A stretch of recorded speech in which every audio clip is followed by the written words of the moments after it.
Okay, so it's not about the position on No. target 5. I just texted Diego. I have Okay, cool.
But it's good to keep it. Advantage.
Good evening, distinguished delegates. If you could take your seats, we'll be starting shortly.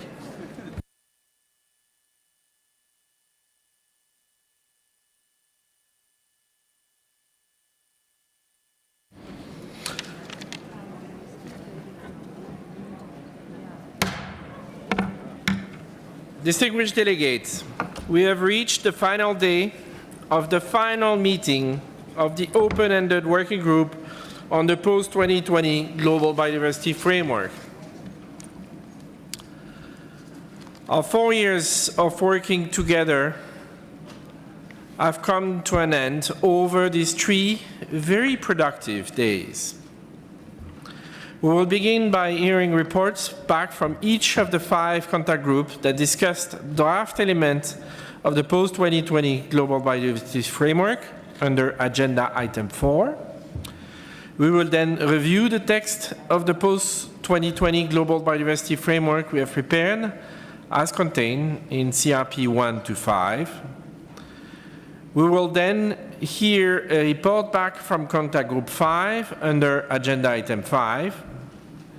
Subsequently, we will review CRP 7 on digital sequence information on genetic resources containing the draft decision on DSI. Following the consideration of each of these CRP, we will consider the L document for adoption. Following the adoption, the consideration of each of these CRP, yes, we'll do that. We will then consider other matter under Item 6, the meeting report prepared by the rapporteur under Item 7, before closing the meeting under Item 8. I will now pass the floor to my co-chair, Francis. Francis, over to you. Thank you, Co-Chair Basile. So, dear delegates, we will now begin to receive reports back from the co-leads of the contact groups, and then from there we go ahead with approval of CRPs. We will now turn our attention to Item 4, where we will consider the draft. We will consider the draft framework. CRP 6 contains the recommendation itself, while CRPs 1 to 5 contain the various sections of the draft Global Biodiversity Framework that will be annexed to the recommendation. Please note that due to limited time available to us to compile all the outputs of the contact groups, including those that concluded this afternoon, some CRPs might not yet be available in every UN language for your consideration. My co-chair and I greatly appreciate your kind understanding on this matter. Colleagues, please remember that these CRPs are the result of many hours of discussions of the contact groups over several meetings of this working group.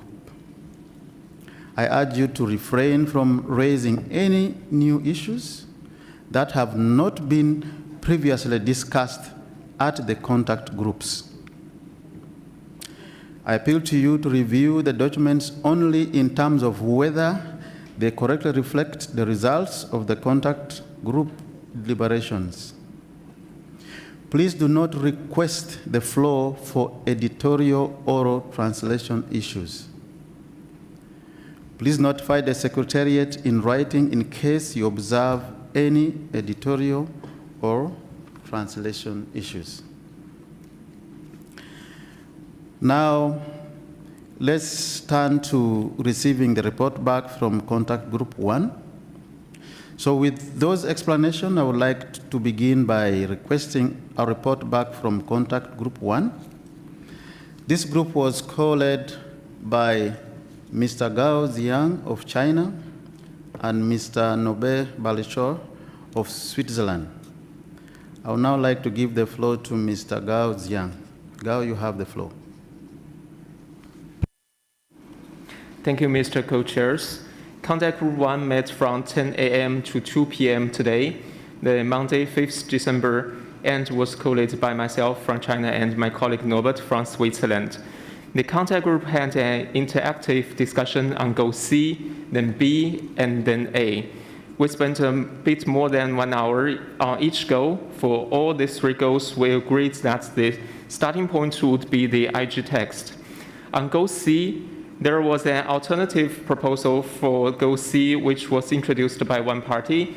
However, the proposal didn't have support from the room, and thus it is not included in the report. That said, it is up to parties to consider how they will approach this goal at COP. Unfortunately, this goal still have many brackets. On goal B, there was a discussion on the need to revisit this goal once the discussion on both goal A and B bis is concluded, as some of the elements removed during the IG meeting were moved to these sections. However, the inclusion of these elements in this goal would need to be considered after it is clear how these elements will be reflected in other places of the framework.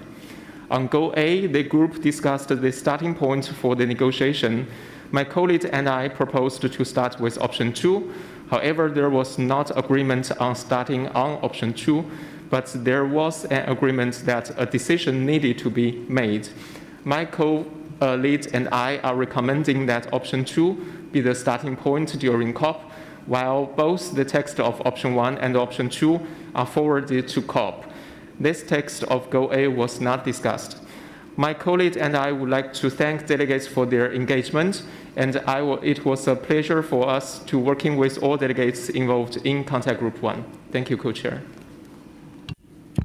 Thank you, Mr. Gauss Ziang and Mr. Nobe Balishov, and all the members of the contact group for your hard work.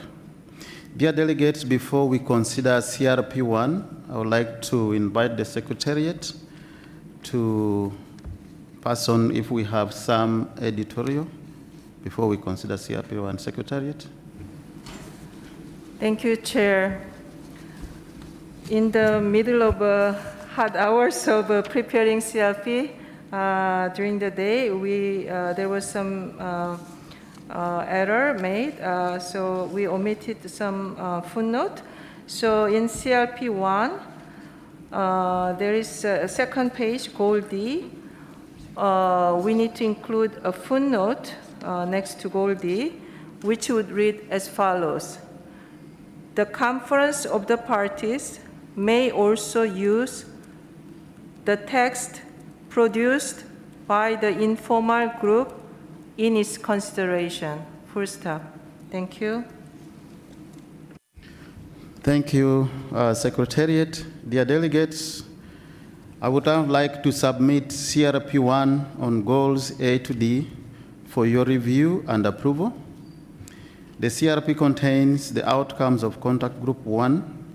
For goal D, the CRP includes the outcome from the 4th meeting of the working group. Are there any comments on CBD-WG2020-05/CRP1? Or we could approve it as it currently stands?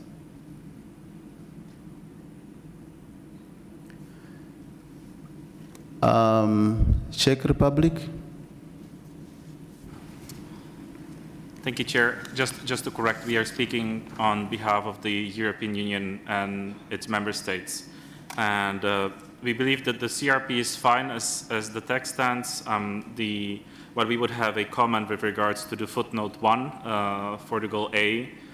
And it's unclear, the footnote itself is unclear and should be changed to say that the option 2 was not discussed by the informal group, but was recommended for the further discussion at COP15, or alternatively for us, this footnote can be deleted. We think it should be clear in the report that there was no consensus on this recommendation. Thank you. Thank you, Czech Republic.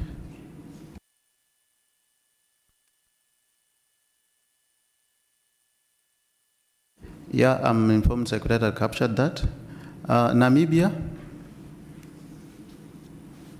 Thank you, Co-Chair. As the co-lead of the contact group reported, we had proposed on behalf of the African region an alternative to Goal C.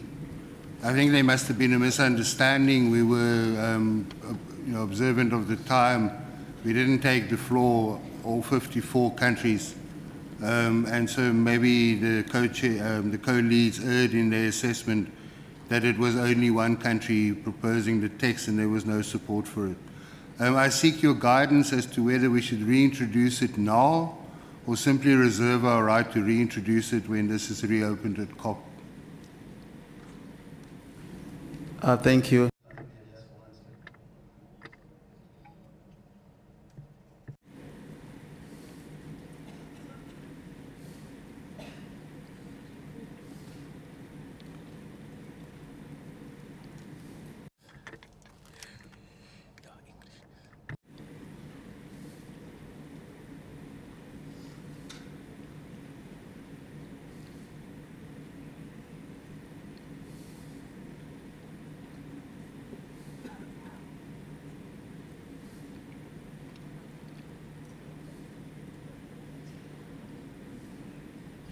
Yeah, thank you, Namibia. I think you will have the opportunity to introduce it at the COP. Thank you, Co-Chairman. Okay. So I don't see any more requests, and therefore this CRP is approved.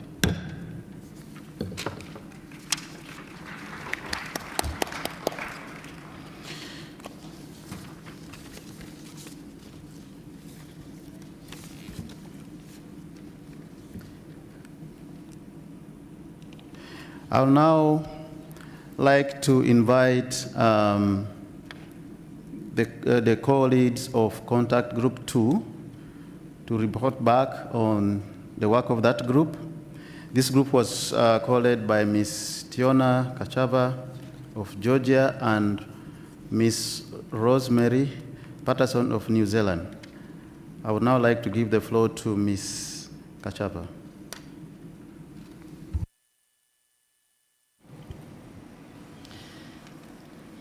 Thank you, Co-Chair. Contact Group 2, led by Rosemary Patterson from New Zealand and myself, was mandated to address targets 1, 4, 5, and 6, and if time permitted, targets 2 and 7. It met 3 times. At its first session on Sunday, December 4, 10 a.m. to 1 p.m., the contact group considered target 1, and given many divergent views, the discussion was sent to a Friends of Colleagues from 6:30 to 7:30 p.m. the same day. The contact group met for a second time on Sunday, December 4, from 3 to 6 p.m. During this session, the contact group considered target 4 fully, agreeing to use the informal group text as a basis.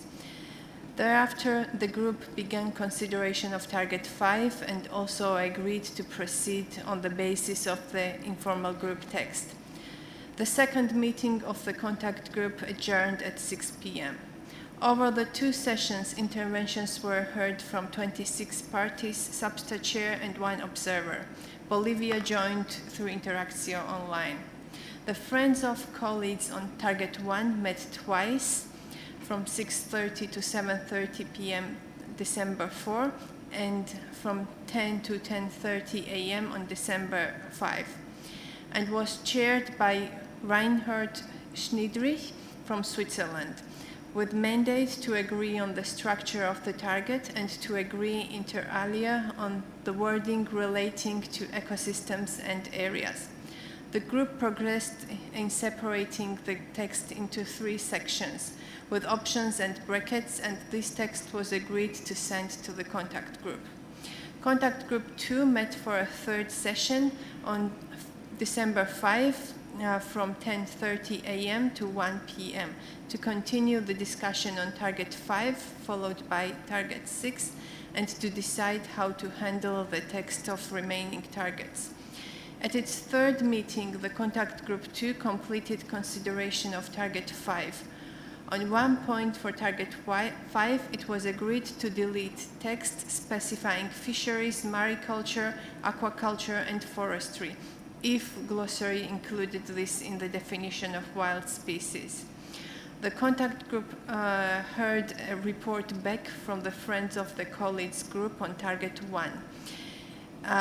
The chair of the Friends of Colleagues group indicated that the Friends of Colleagues only accomplished parts of its mission, and the debate was still ongoing on how to start the target. If its focus was on land and sea use change and the level of the ambition on the level of ambition of the target. The contact group agreed to send text with options and brackets on target 1 to the plenary. Due to lack of time, the contact group could not fully consider the remaining targets. The group resolved to recommend that the following texts can be used as a starting point for discussion at COP. For target 6, use alternative 1 from Nairobi text. For target 7, use the informal group text. For target 8, use informal group text. For target 2, also informal group text. For target 3, use the Nairobi text. And for targets 1, 4, and 5, the recommendation is to use the text resulting from the work of the contact group. One party requested clarification on whether it would be possible to have text from both open-ended working group 4 and the informal group forwarded together to COP for ease of reference. Clarification from the co-chairs would be welcome on that point. And finally, of course, I would like to thank the Secretariat for their strong support. Thank you, co-chair. Thank you, Ms. Kachava and Ms. Patterson, and all the members of the contact group for all your hard work. Dear delegates, before again we consider CRP2, Secretariat, if you have some editorial to communicate. Thank you, co-chair. Like we made similarly the error correction, we have some error to be corrected here. On page 2, the first line, target 3, we will insert a footnote, actually the same footnote, which would read as follows. The conference of the parties may also use the text produced by the informal group in its consideration. And there is one more error at the bottom of this same page. Next to target 6, you will see the star mark footnote, but it should be deleted. So the footnote as it stands in next to target 6 will be deleted. Thank you. Thank you, Secretariat. Dear delegates, I would now like to submit CRP2 on targets 1 to 8 for your review and approval.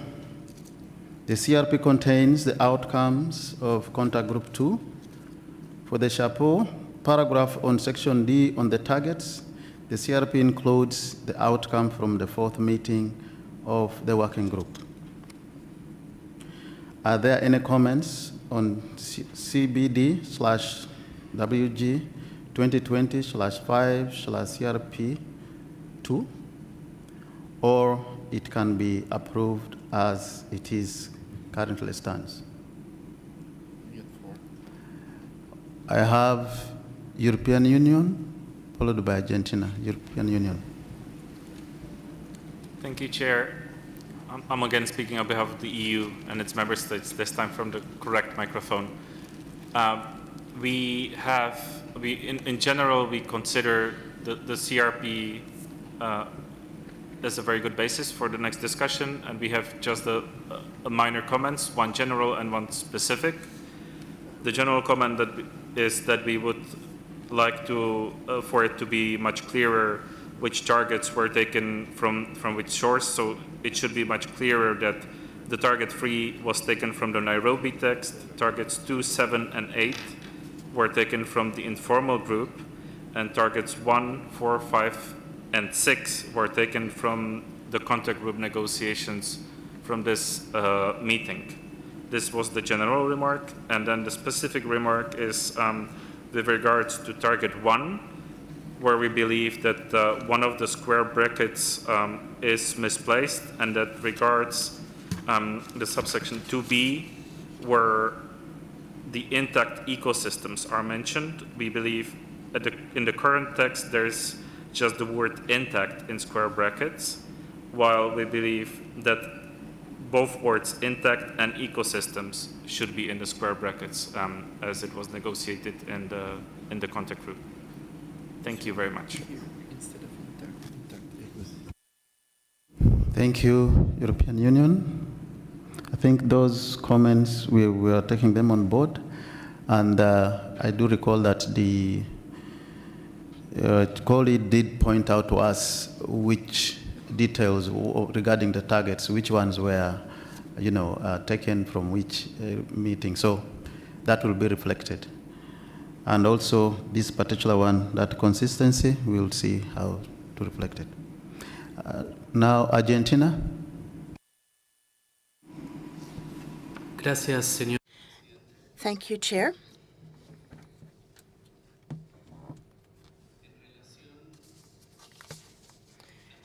In regard to this document, our comments are similar to the ones just made by the European Union, that it is a good basis for which to continue the discussion, and the comments made by the European Union are correct. We would also like to point out that in the introductory paragraph in 2030 Action Target Section G, these were not discussed either in Nairobi nor in the former group nor at this meeting. Therefore, it should be made clear that they stem from draft 1 of the co-chairs. Similarly, for the footnote for this paragraph, neither the paragraph or the footnote were negotiated by the convention parties, and this should be noted in the report and in the text sent to the COP. Lastly, and this in relation to Target 6, this delegation would like to point out that our recollection of what was discussed in the contact group is that we would also be able to use text in the first draft use in Nairobi. So there was work done on the second, but that did not eliminate all the elements in the first Nairobi draft. Thank you. Thank you. Thank you, Argentina. I think we have taken note of your additional comments on how to address some of these gaps here. Next is Bolivia. Gracias. Thank you, Chair. Taking into account that we have not had time to discuss Target 8, Bolivia considers that it is fundamental to reflect the text in Nairobi on equity, and so that we also have reflected in this target, and which we reflect the integral principle based on equity in English. Effective capabilities. Gracias.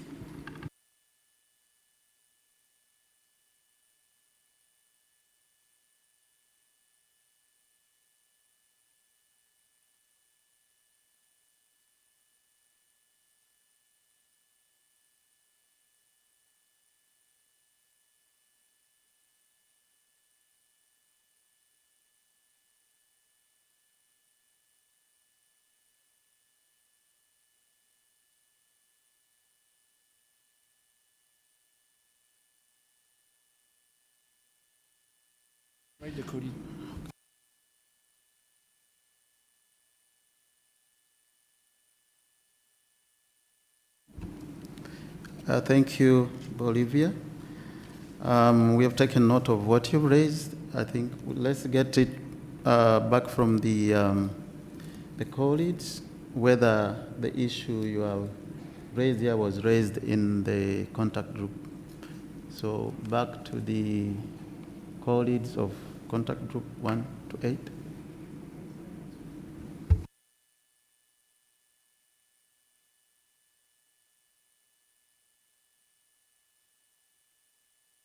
Either it is Rosemary or Ms. Kachapa.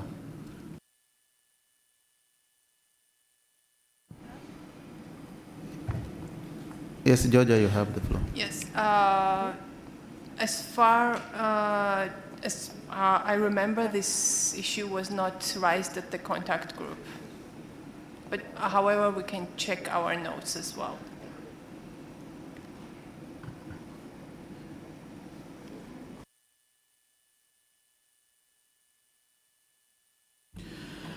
I think, Bolivia, for us to move forward with this, we would request that perhaps you could raise this at COP, not now. Would that work? Bolivia? Yeah, he said yes, he nodded. Okay. Then I give the floor to Brazil. Brazil.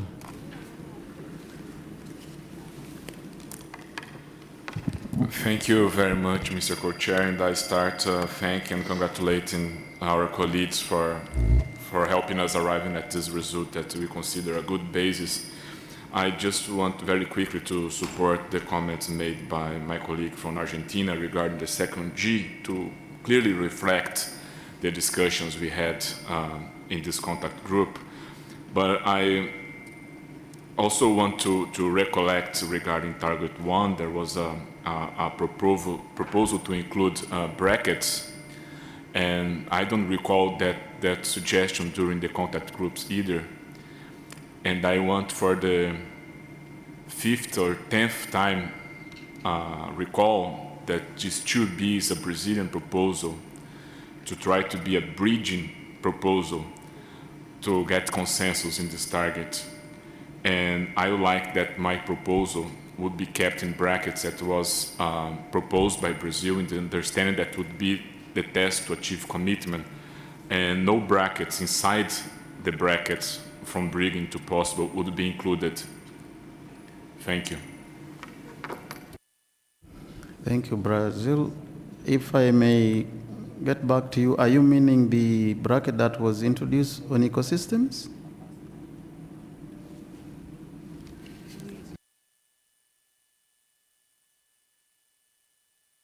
Could you please come again, repeat? Thank you. Yes, regarding the intact ecosystems, there was a bracket that was included, and I think that, as I had the opportunity to say several times during the contact group, I'm trying to make an effort to get consensus, and I would like to keep it as I suggested before we move forward. Thank you.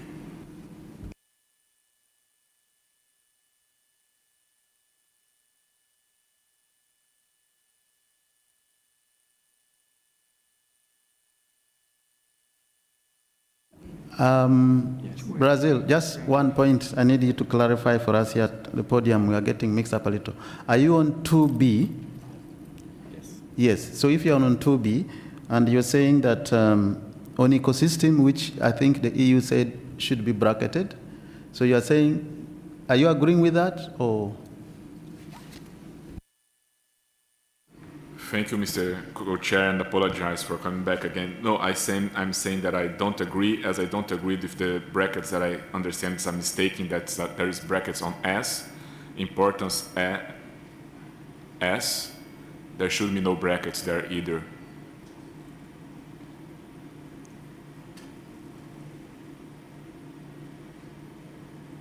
Okay, I think I may have to again revert back to the colleagues. Brazil is saying there should be no bracket on the word S. Colleagues, please.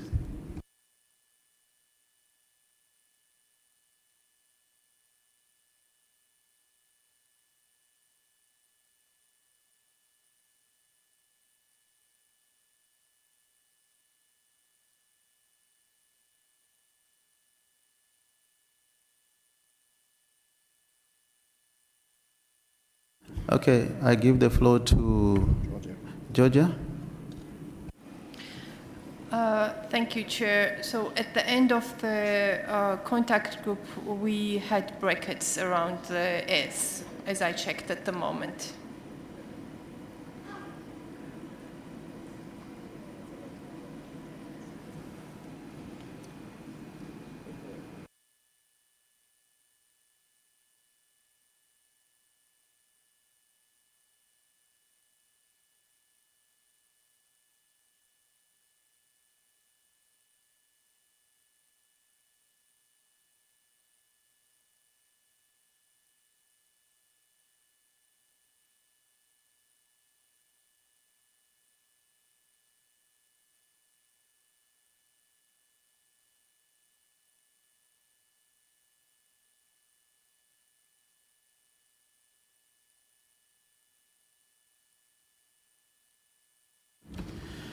Okay, thank you, co-lead, and we are also consulting here. Reading through that text, 2B, in terms of flow of the sentence, we think that it could be an editorial error to have square brackets around that word. So we could actually remove the square brackets. If you read through. Okay, with that, I give the floor to New Zealand, followed by Uganda. Thank you very much, Co-Chair, and indeed in your last ruling, I think you are correct. If you had brackets around the as, you would also have brackets around as possible, and those were removed. The reason for my intervention, though, was to just clarify what the situation was with Target 6, because I think it's been a little bit confusing with one or two of the interventions. And just to clarify that the basis that the contact group agreed that the text should go forward was on the basis of using the ALT1 text from Nairobi. So it's neither the informal group text nor the sort of original first Nairobi text, but an ALT text from Nairobi. Thank you. Thank you, New Zealand, very much appreciated. Uganda?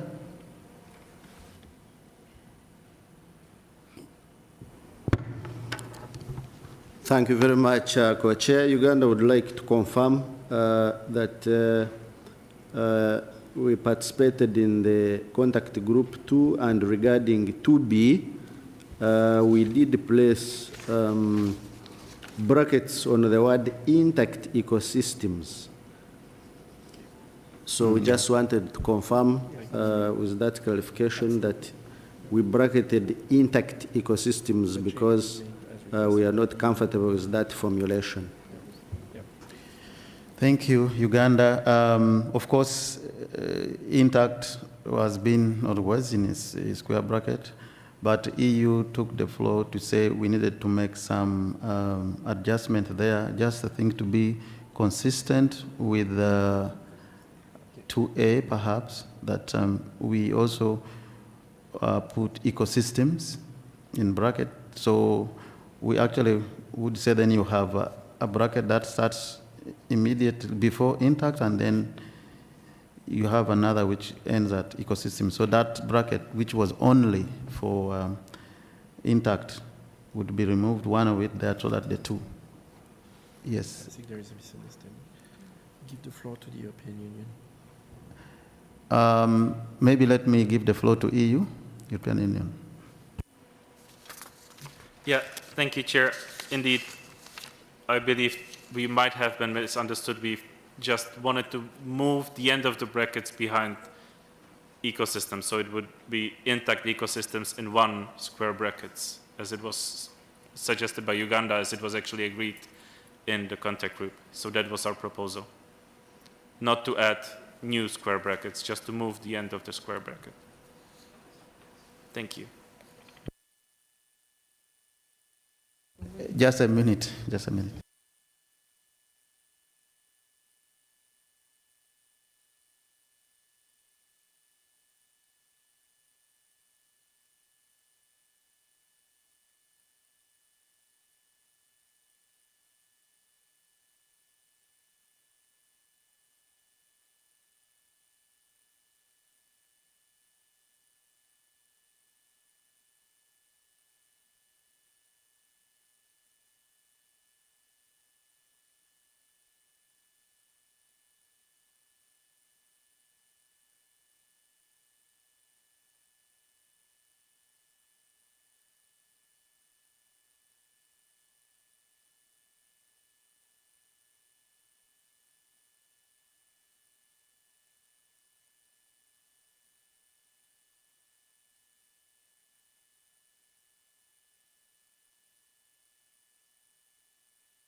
Okay. Secretariat, you've been taking notes on this, please, if you could read. Thank you, Co-Chair. Will read as it is understood at the podium. To be, starting with open bracket, bringing the loss of bracket open, intact ecosystem, bracket closed, and areas of high biodiversity importance as close to zero as possible, bracket closed. Thank you.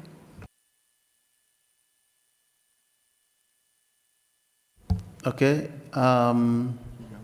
Uganda?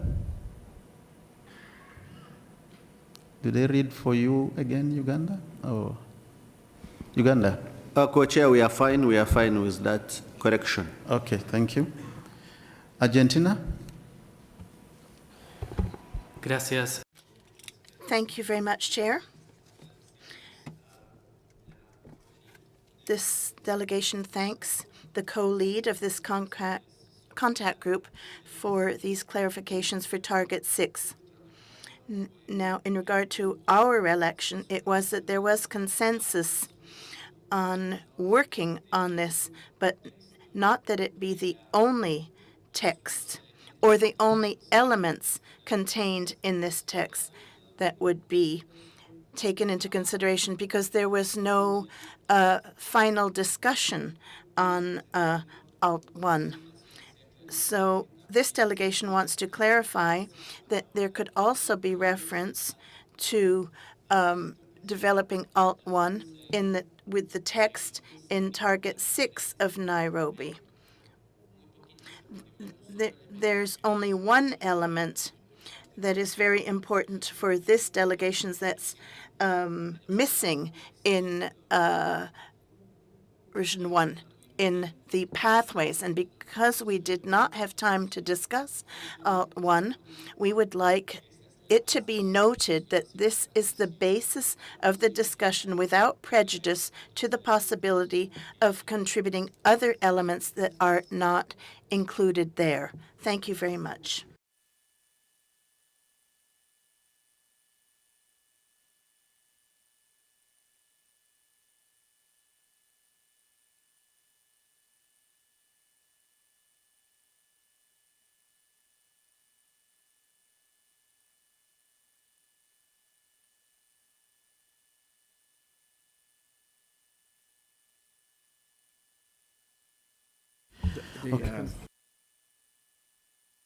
Okay, thank you, Argentina. We will put that as a footnote to guide you in this. Okay. I have Dominican Republic.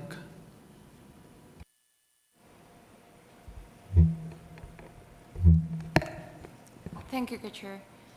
Supporting the statement made by our colleague from Argentina, we want to stress that in the contact group, we recall saying that this target was not touched since Geneva meetings, and that's why we need to discuss this target, as it is almost the first negotiation that we're going to have between the alternatives and the original text that were proposed in Geneva, and that's why the text needs to be open to all suggestions that are inside the original text, and we want to stress this information to be in the footnote.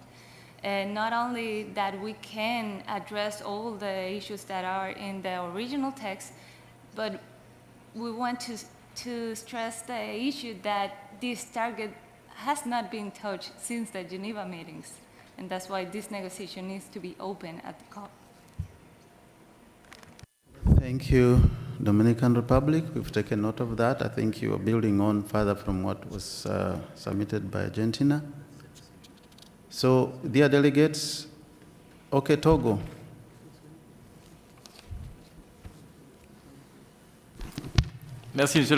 Thank you, Chair. Regarding Target 7, we think that, taking into account the fact that this target was not discussed or negotiated, that it would be perhaps interesting to maintain the text that was negotiated between countries, namely the text from Nairobi. As other countries have said, we would have to stress, for example, through a footnote, that this target was not discussed during our contact group, because here this is the text of the informal group, and there are many aspects that were deleted during the work of the informal group. But, for example, for Togo, I think it would be important to take a look at this once again, taking into account the fact that this target had not been discussed. Therefore, we think it's important that we make more precise the fact that this was not discussed, perhaps in a footnote. Thank you. Togo, just a minute.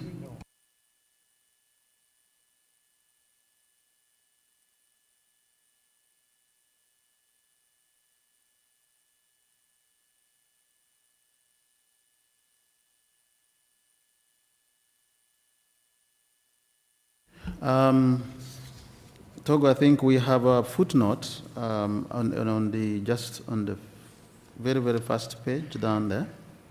If you take a look at it, you'll find it there. And I think also the colleagues did give us some highlight on how all these targets were treated. So I think your concern is covered. And that footnote. Russian Federation? Thank you, Co-Chair.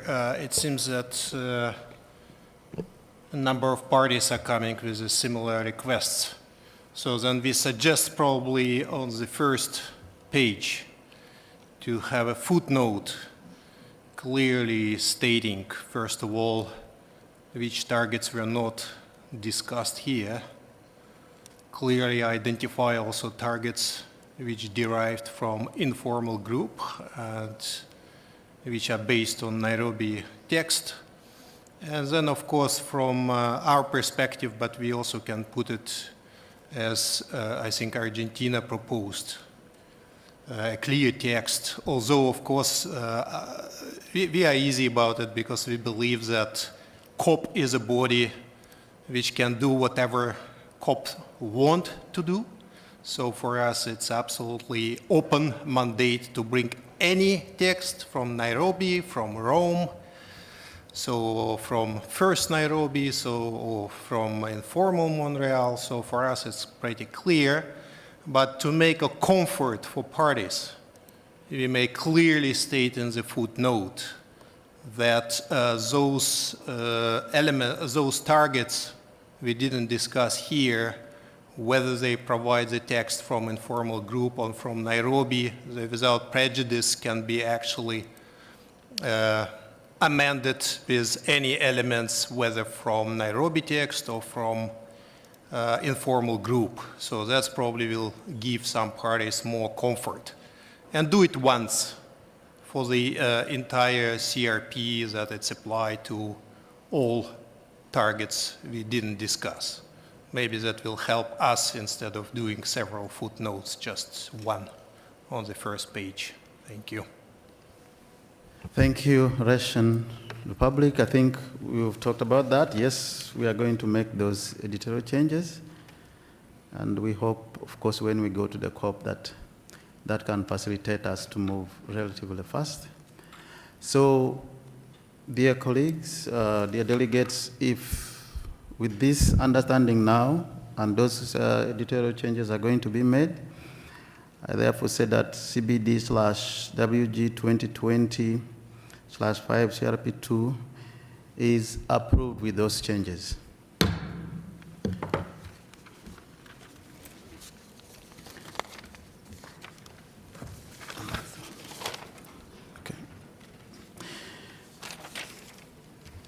Dear delegates, we are now going to go to hear a report from Contact Group 3. And this group was led by Ms. Gillian Guthrie of Jamaica and Ms. Gabrielle Obamaya of Austria. So I now give the floor to Ms. Guthrie to give us a report back. Jamaica, you have the floor. Thank you, Mr. Co-Chair. Contact Group 3 met today for one time from 2 to 5:30 p.m. The group considered targets 9, 10, and 11 on the basis of the informal group text. Target 9 discussion centered on how to address the promotion of biodiversity-based products and services. It was not agreed to delete reference to trophy hunting. There was agreement to use protecting and encouraging customary sustainable use by IPLCs as per the convention text, and text with some brackets remaining will be sent to the conference of the parties. For target 10, we hope to remove some brackets. Unfortunately, after a long round of deliberation, the contact group was not in a position to lift most of the brackets. A compromise was reached on the last set of brackets on nature's contribution to people, including ecosystems and functions.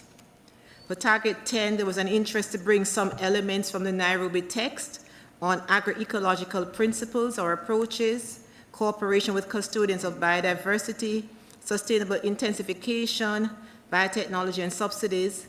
As views in the rooms diverged, the conclusion was not to include these elements in the IG text, with the understanding that parties will have the opportunity to discuss these elements at the COP.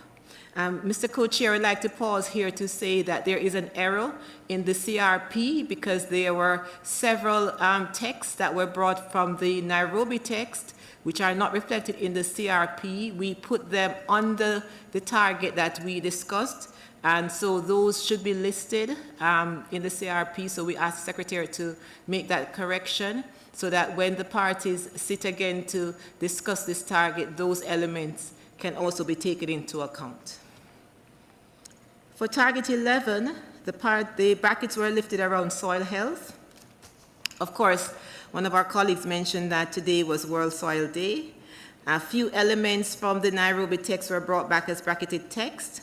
The group could not lift brackets on nature-based solutions and ecosystem-based approaches, nor on payment for environmental services. Due to lack of time, the contact group could not discuss target 13. However, it accepted the IG text to be sent directly to the conference of the parties. On behalf of my co-lead, Ms. Gabrielle Obamayo, I would like to thank the group for their trust in us and for their hard work, and also to thank the Secretariat for their continued support. Thank you, Mr. Co-Chair. Thank you, Ms. Guthrie and Ms. Obamaya, for all the team that was in that group for the hard work. Just that on target 10, Ms. Guthrie, we seem to not have captured the elements that you're saying should be taken into account. Do you have them? Target 10. Yes, Mr. Co-Chair, I don't have them in front of me. The Secretariat still has them, but they were centered around phrases like by applying agroecological principles and relevant biodiversity-friendly practices. So there were some elements in the text from the Nairobi that came from additional text for reference. So there were several pieces of text taken from that. They were put on the screen, so we agreed on those pieces of text. and the Secretariat would have captured them already, but I don't have them in front of me now, unfortunately, Mr. Co-Chair. Don't know if they can be sent by the Secretariat. Okay, just a minute, let me consult here.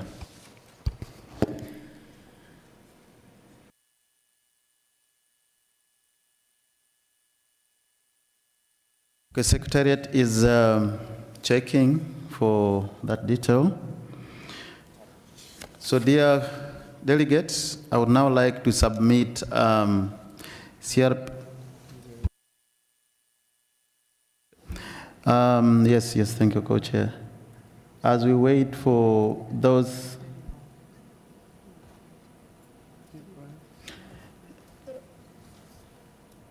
Yeah, okay, Secretary, I think you have the text, you can read. Thank you, Chair. So the additional elements that would be added to the text of Target 10 are as follows. In square brackets, including ecosystem services, especially in the places most important for these productive uses, close brackets, open brackets, and by applying agroecological principles and biodiversity-friendly practices, close brackets, open brackets, substantially increasing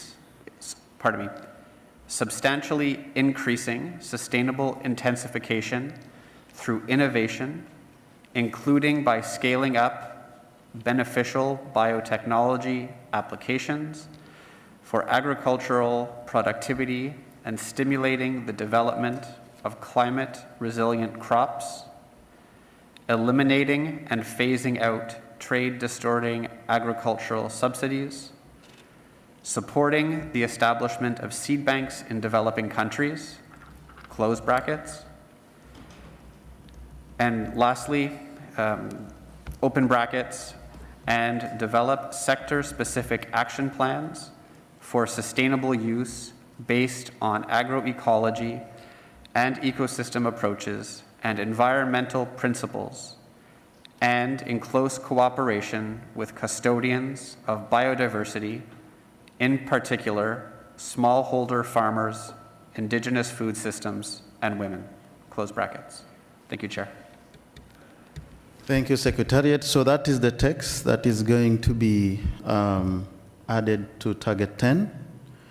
Secretariat, if you still have any further editorial. Okay.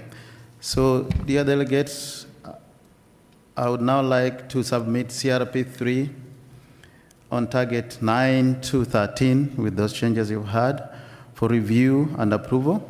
The CRP contains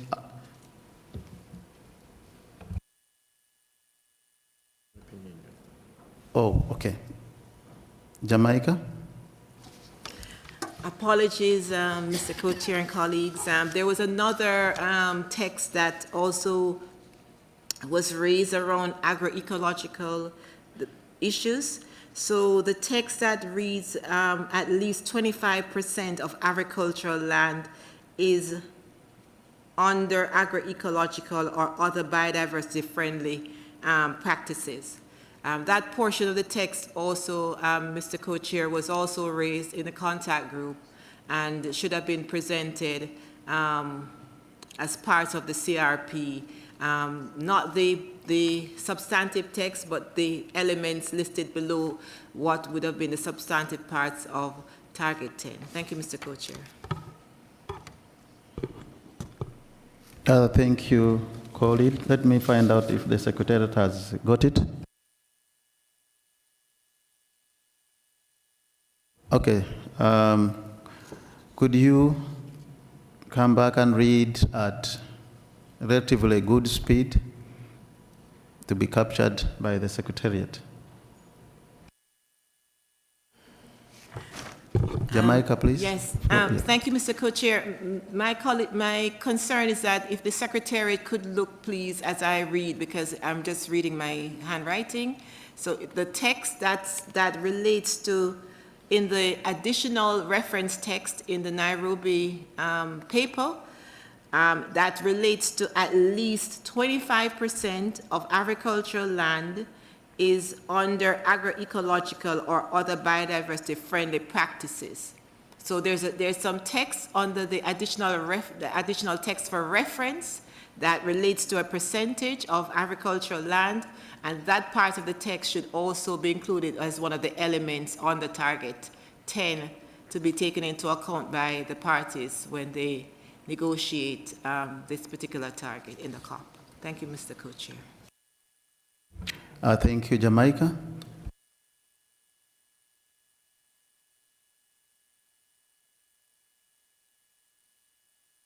Okay, just bear with us a minute, Secretariat. I will ask them to read maybe over.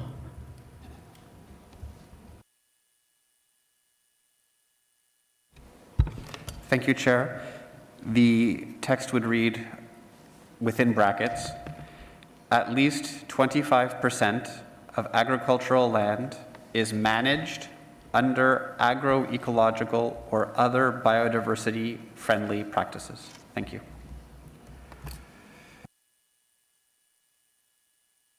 Okay, thank you. Cameroon?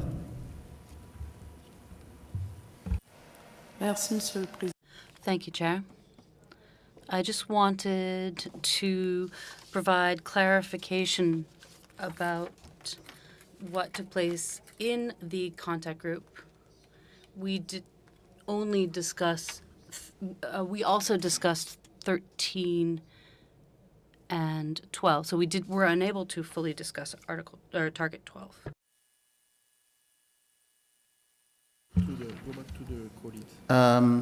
I think I'll have to go back to the co-leads, but also 12 is one of those targets that is, as you see it there, was already clean, I think, from Nairobi, so I don't think it could have been discussed in that group. But let me hear about target 13, Ms. Guthrie.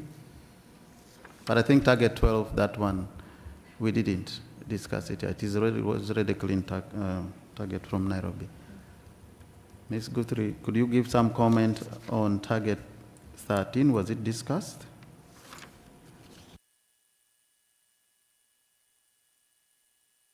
Floor to Jamaica, please. Thank you, Mr. Co-Chair. And just as you said, Mr. Co-Chair, target 12 was already clean from Nairobi, so that was not raised in the contact group. Target 13, in my report, I had indicated that we did not have sufficient time to discuss that target. However, the group accepted that we would begin our negotiations on target 13 using the IG text. Thank you, Mr. Chair. Thank you, Jamaica, for that clarification. So, dear colleagues, I think with those amendments, as you have heard it read, this is therefore to say that CBD WG2020-05/CRP3 is approved with those changes.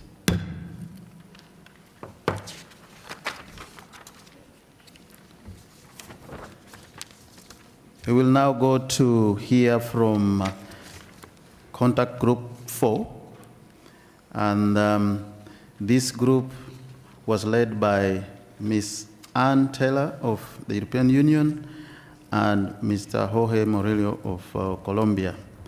I now would like to give the floor to Mr. Morello to give us the report. Floor to,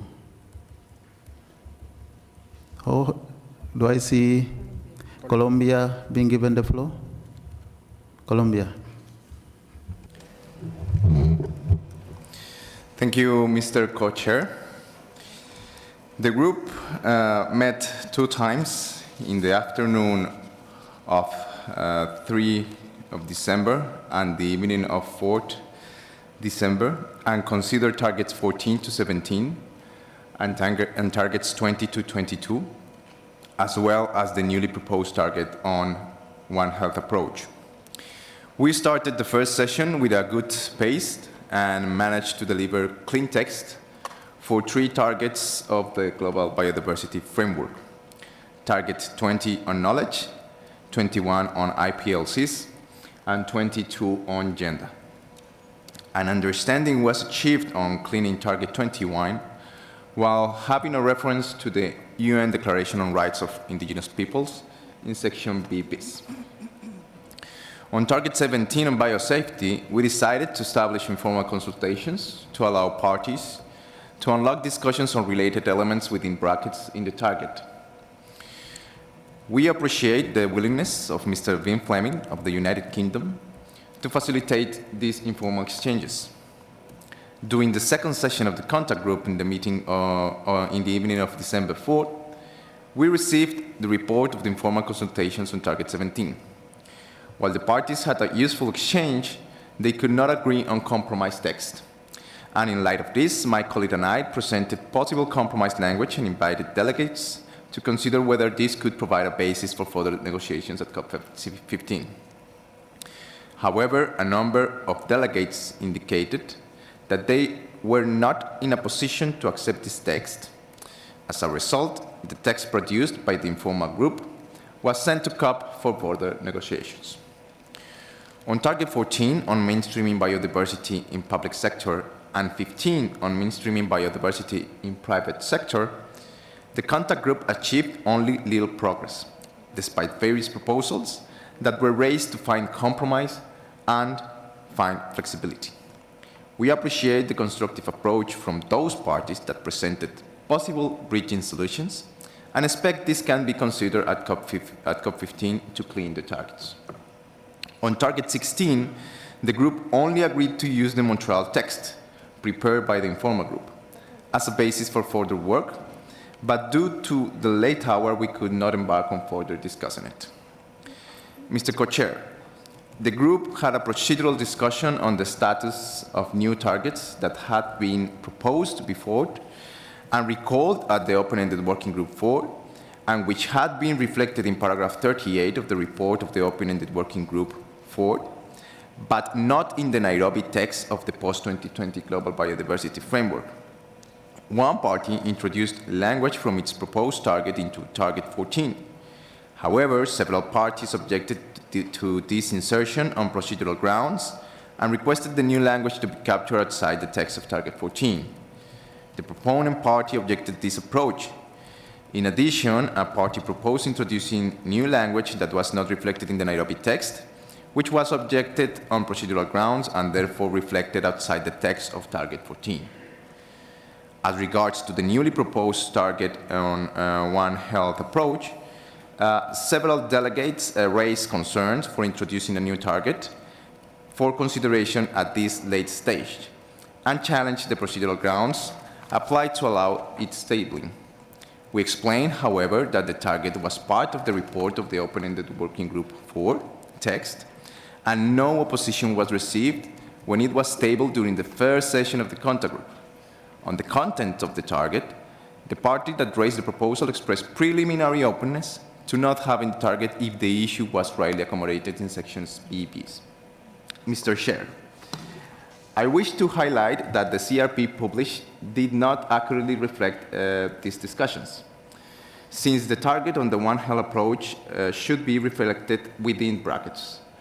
The previous version of the CRP presented the target clean. Once the editorial mistake was noticed, my colleague and I requested the Secretariat to amend it. However, no indication was posted on the webpage that the original CRP was replaced. Additionally, Mr. Co-Chair, the footnote as it stands do not reflect accurately our discussions. My colleague and I suggest to change it by, I quote, parties had diverging views on including or not this target in the text. And I closed my quote. Unfortunately, the content on this footnote was not consulted with my colleague and I. Finally, Mr. Co-Chair, the contact group was not able to address targets 18 and 19.1 due to time constraints. It will be up to parties to decide on what basis used to continue these discussions. We suggest that the informal group's text is also taken as possible basis, side by side Nairobi's text for parties to decide. This brings us to the end of Contact Group 4. I wish to thank my colleagues for our excellent collaboration and friendship. We wish to encourage parties to approach one another and focus their efforts in finding solutions, landing zones, and bridging gaps, instead of retaining their own national positions. We need to show real spirit of compromise at this stage if we aim to complete the considerable work before us to COP 15.2. Thank you very much, Mr. Co-Chair. Thank you, Mr. Murillo and Ms. Ann Taylor for the good work, and to all those who participated in this contact group. Secretariat, if you have some editorial. Thank you, Co-Chair. I have a similar correction to be made for target 18 and target 19.1 in page 2. The footnote will be inserted, which will read as follows. The conference of parties may also use the text produced by the informal group in its consideration. Thank you. Thank you, Secretariat. Dear delegates, would now like to submit CRP4 on targets 14 to 22 and an additional target for your review and approval. The CRP contains the outcomes of Contact Group 4 for targets 18, 19.1, and 19.2. The CRP includes the respective outcomes from the fourth meeting of the working group.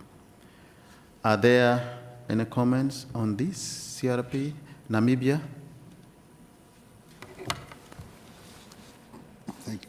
Thank you, Co-Chair.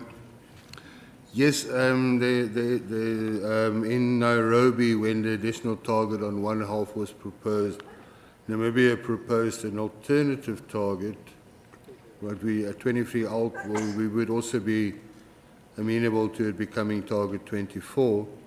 Unfortunately, we were not in a position to present this during the meeting of the contact group. But we had submitted it in writing in Nairobi, and it was also mentioned in the scenario note.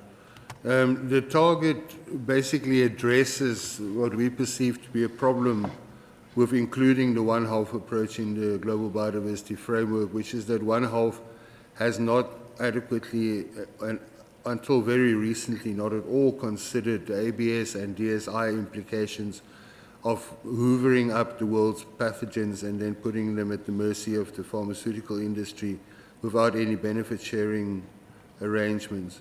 And so the target that we had proposed reads fair and equitable benefit sharing for potentially pandemic pathogens, including improved access to zoonosis response tools to be realized by adoption of a specialized international instrument by the World Health Assembly before 2025 and its recognition by the CBD at COP17. We have submitted this text in writing to the Secretariat and asked that it be added to the CLP for further consideration by the COP. Thank you, Chairman.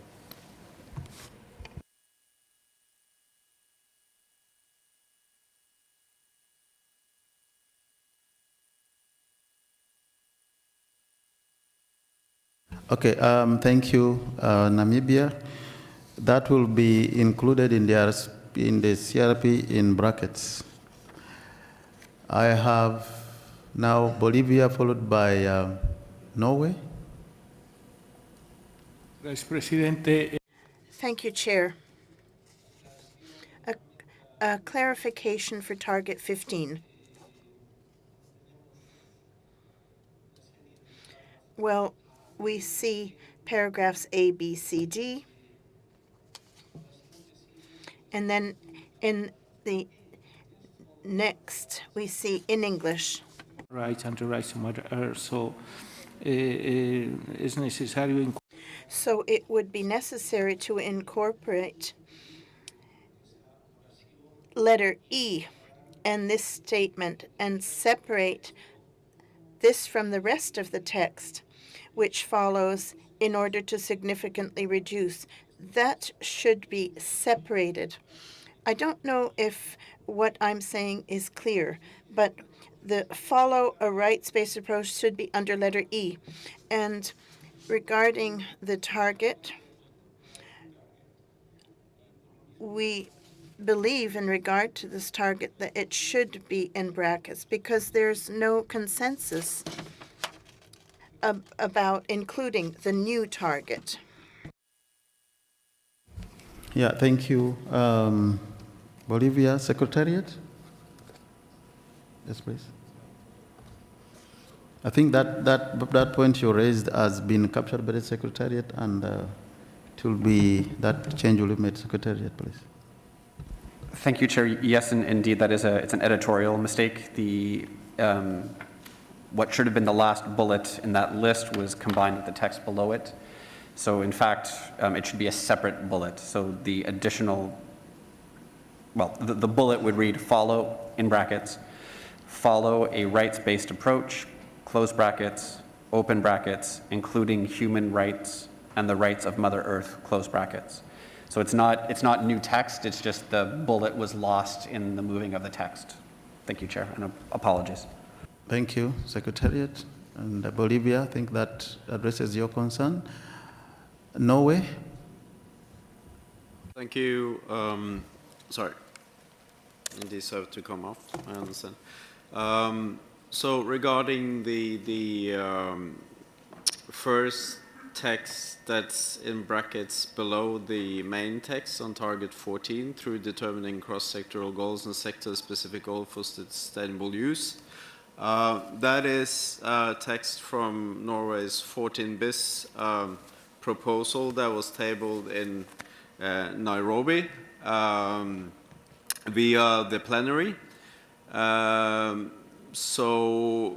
But what we said then is that we were content to drop that target 14 bis against having the elements of that target 14 bis reflected in the respective relevant targets. So that's what we followed up on yesterday in the contact group.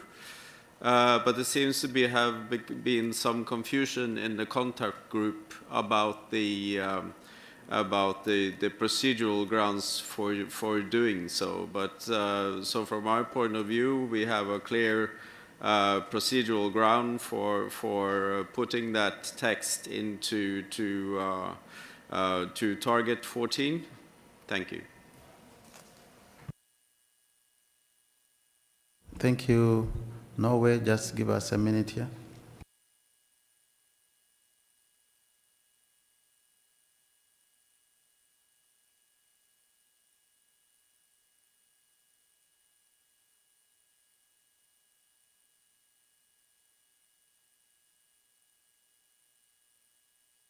Yeah, thank you, Norway, for raising that, but I think we need to hear from the colleagues on how this proposal which you are making was discussed there. Floor to Colombia. So I need to give the floor back to Colombia. Thank you very much, Mr. Co-Chair.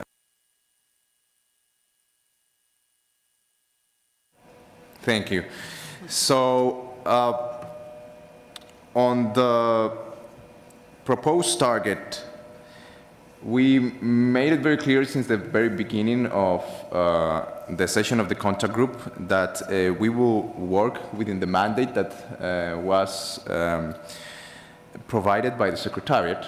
And by the end of the first session of the contact group, we made a clear indication that on the table for consideration, only one new target was being considered since the concerned delegation on the target 14Bs, 14Bs, apologies, was able to convey its willingness to withdraw their proposal while they find other places in the global biodiversity framework to accommodate their elements. And we explained this in the session of the contact group, the first session of the contact group, before tabling the new targets to be considered, and before producing the non-paper for the second session of the contact group. And at that point, no objection on this explanation was raised. And that is why my colleague and I found it very difficult then in the second session to come back to that text, since no objection was received precisely on this understanding.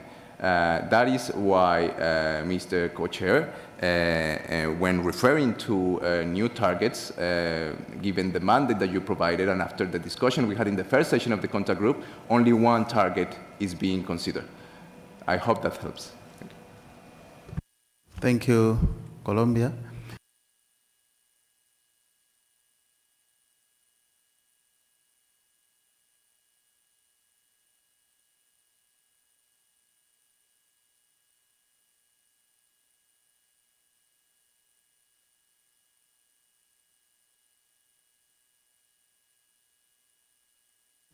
Just a minute. Let's consult here.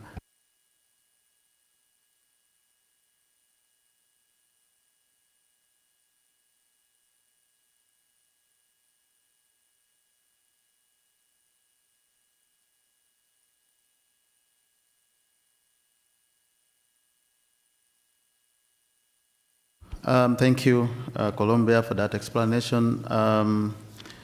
Briefly, after sharing some thoughts here, Norway, I think it will not be possible to merge the text you see there into target 14. So we could leave it as it is without taking it to target 14. Norway? Well, Chair, I think, you know, in a couple of days I can choose to, at COP15, I can choose to put the whole 14 bis again on the table as a new target. Do you want me to do that? Because we tabled this 14 bis in the plenary in Nairobi, or we was actually told that we didn't have to table it, we could do it in the contact group, so we did. So it stayed there as a new target 14 bis. And then now we've sort of chosen the element we would like to move on with as a part of the total GBF, and that's what you see now in the square brackets. So we have clear procedural grounds for merging it with the other text in target 14. You know, that's for us, that's the, and I think for the entire room, that's the most effective way forward. Otherwise, we would have to take a different route, which will take much longer time and possibly obstruct the whole process, and we don't want to do that. So I kindly ask you to reconsider. Thank you. Yeah, thank you, Norway. I do understand what you're saying, but also at the same time, I think for us to move forward, these elements are here. When we get to COP, you can still negotiate at that level. But I think let's leave it the way it is now. The text is not disappearing from here. Okay. I hope that can let us move. Let me know where I hope that is fine. Now I give the floor to the Russian Federation. Спасибо, господин сопредседатель. Sorry a minute. Norway, are you getting back on the same thing? Before Russia, sorry, I will get back to you. Norway? Yes, Chair, because this is not new text, so it's in different category from I think other additions that happened in the contact groups. So I asked to kindly get that reflected in the report, that this is not new text. Because, I mean, we totally respect that you shouldn't bring in new text. Only Nairobi text is to go into the goals and targets, and that's good. So, But this is not new text. This is Nairobi text. So we ask to have that reflected in the report. Thank you.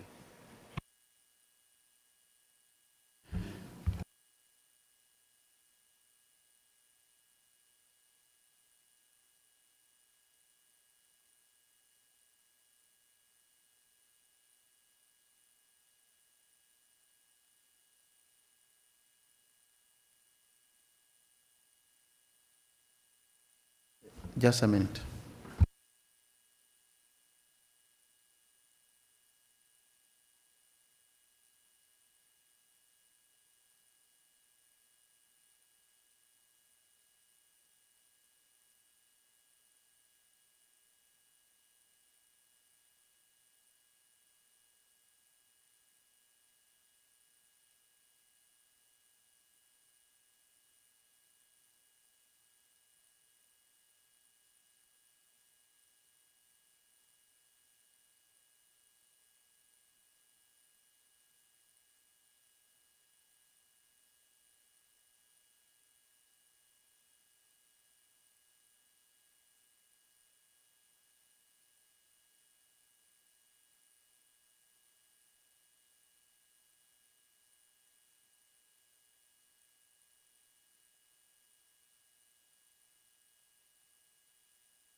Okay, thank you. We were doing some consultation here to see how to respond to you, Norway. Of course, we see that from the discussion in the contact group, the text that we have before us is the way it came out. So what we can take note of here is that during the plenary, you raised that we integrate this into that target, but not to do it here now. Is that clear? In the meeting report, we shall take note of that. Okay? All right. I think there was a Russian Republic? Federation. Russian Federation? Russian Federation, do you still need to take the floor? Because I recall that I requested you take the floor later. Yes, please. Russian Federation. Спасибо. Thank you, co-chairs. I have two comments, but first and foremost, I wanted to thank the co-leaders of the contact group for their very serious and difficult work that they've done and their ability and skill, as well as the very balanced approach that they took. My first comment is on Target 22. We didn't have the opportunity to participate in the discussion on this target, and as a whole, we agree with it, except for one word. In the first line, when we list the gender-responsive approach, here we wish to replace the word responsive with the word sensitive.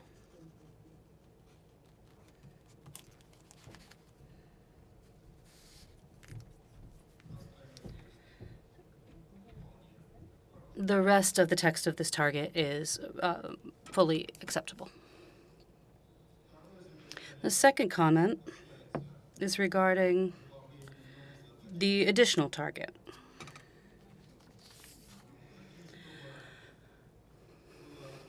We would like it reflected in our outcome report of this meeting that we are not ready to consider any additional targets additional to those 22 that we already have. Of course, for the numbers to line up, if we're discussing the framework in 2022, then we could agree to have 23 targets. But as it stands, there are only 22, and we don't plan to consider any further targets. And we are against the inclusion of this additional target in the document that would be sent to the COP. But to achieve consensus and compromise, we didn't demand this in the contact group, but we would like it to be clearly reflected in the outcome report. Thank you, co-chairs. Yeah, thank you. I think your last point you raised will appear in the meeting report. I just want to go to target 22, where you are proposing to have a change. Instead of responsive, that we could go with sensitive. I think first to say that we had a very progressive discussion in this contact group on this target, including target 2021, and they have all come out as a clean text. And I think already we have a lot ahead of us in COP itself. And therefore, to introduce this word as you're proposing, it might change the thinking behind this target and therefore take us back into negotiating this again. So I would like to really request you that let's go with this word responsive. I think you could still, when you're doing the implementation at national level, you could see how it applies to your situation, but bringing a new word here, I would request we refrain from it like we said earlier. Russian Republic, please. Sorry, Federation. Co-chair,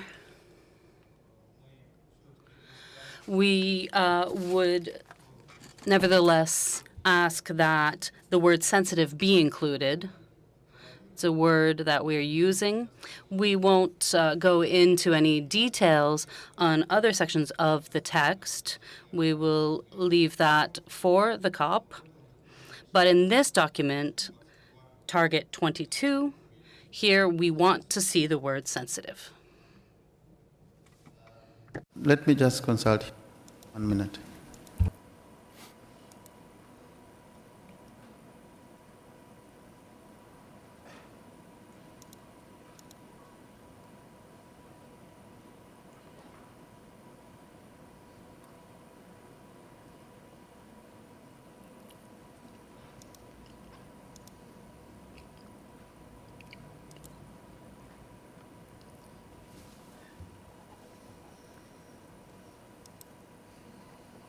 Okay, thank you, Russian Federation. Again, to get back to you on this matter, we know that what came out of this document here, this CRP, which we are considering, is after a serious discussion in the contact group. And we said that really we should not open up discussion of this nature at this point in time. So this is what we have got from this contact group.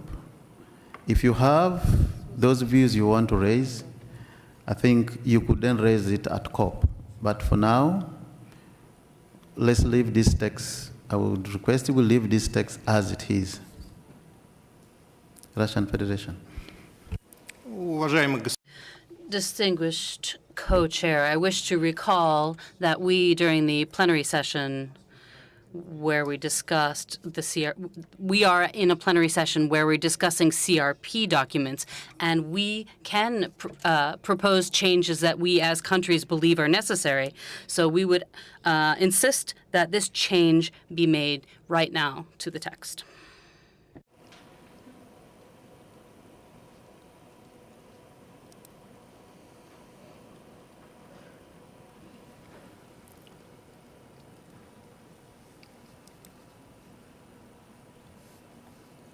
Just a minute.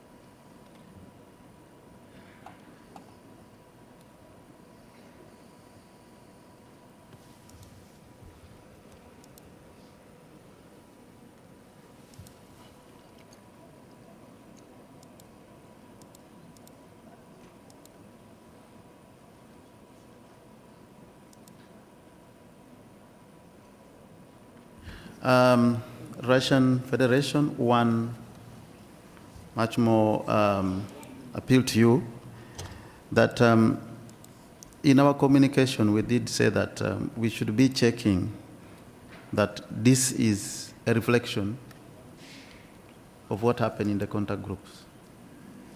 And so the document we have with the text as it is, and I happen to have attended that contact group,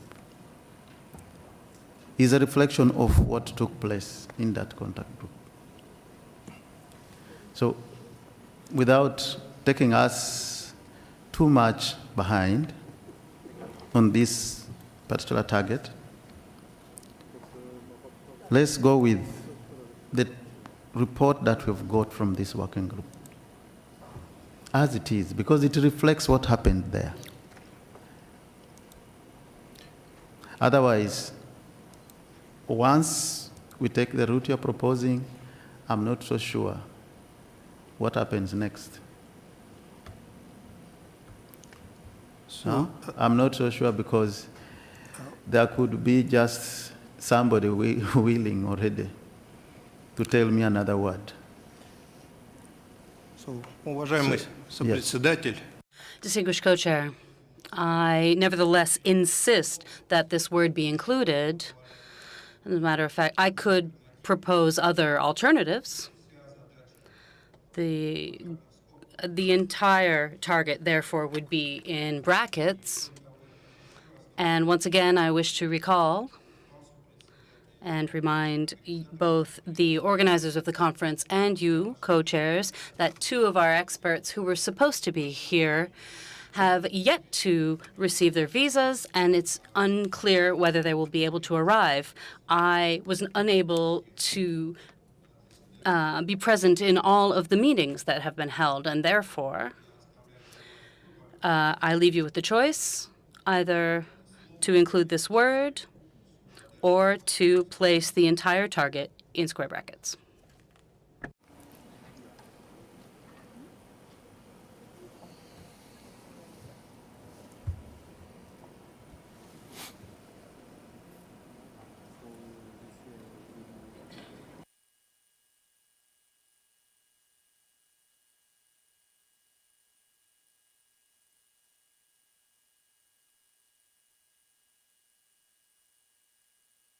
Thank you, Russian Federation. Now, of course, we do understand that sometimes there's those challenge of the delegation, as you pointed out. But from the beginning, on third, there's something we told you on this when we were here, that we need you to be flexible. We need you to show unity, and we need a spirit of compromise. I don't know whether that has evaporated somewhere else. But if we put this entire target 22 in square bracket, already look at what the other targets look like before this. We thought that we are trying to reduce the workload at COP. Now, I'm in your hands. If you want to bracket this clean text, you can bracket it. Because after all, it is not the co-chairs that have done that, it is you, the parties, doing that.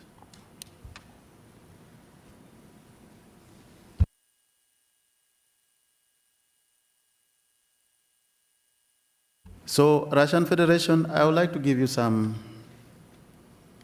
few minutes, some hours, as we go to discuss other aspects of this CRP. But please think deeply. Help us make progress. Help us make progress.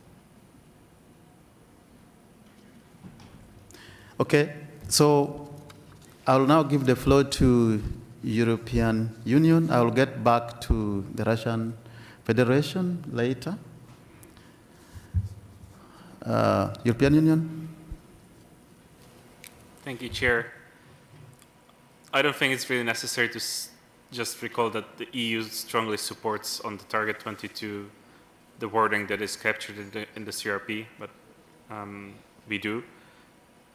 We have one remark that concerns something that happened, in fact, in the contact group, and that is on Target 21.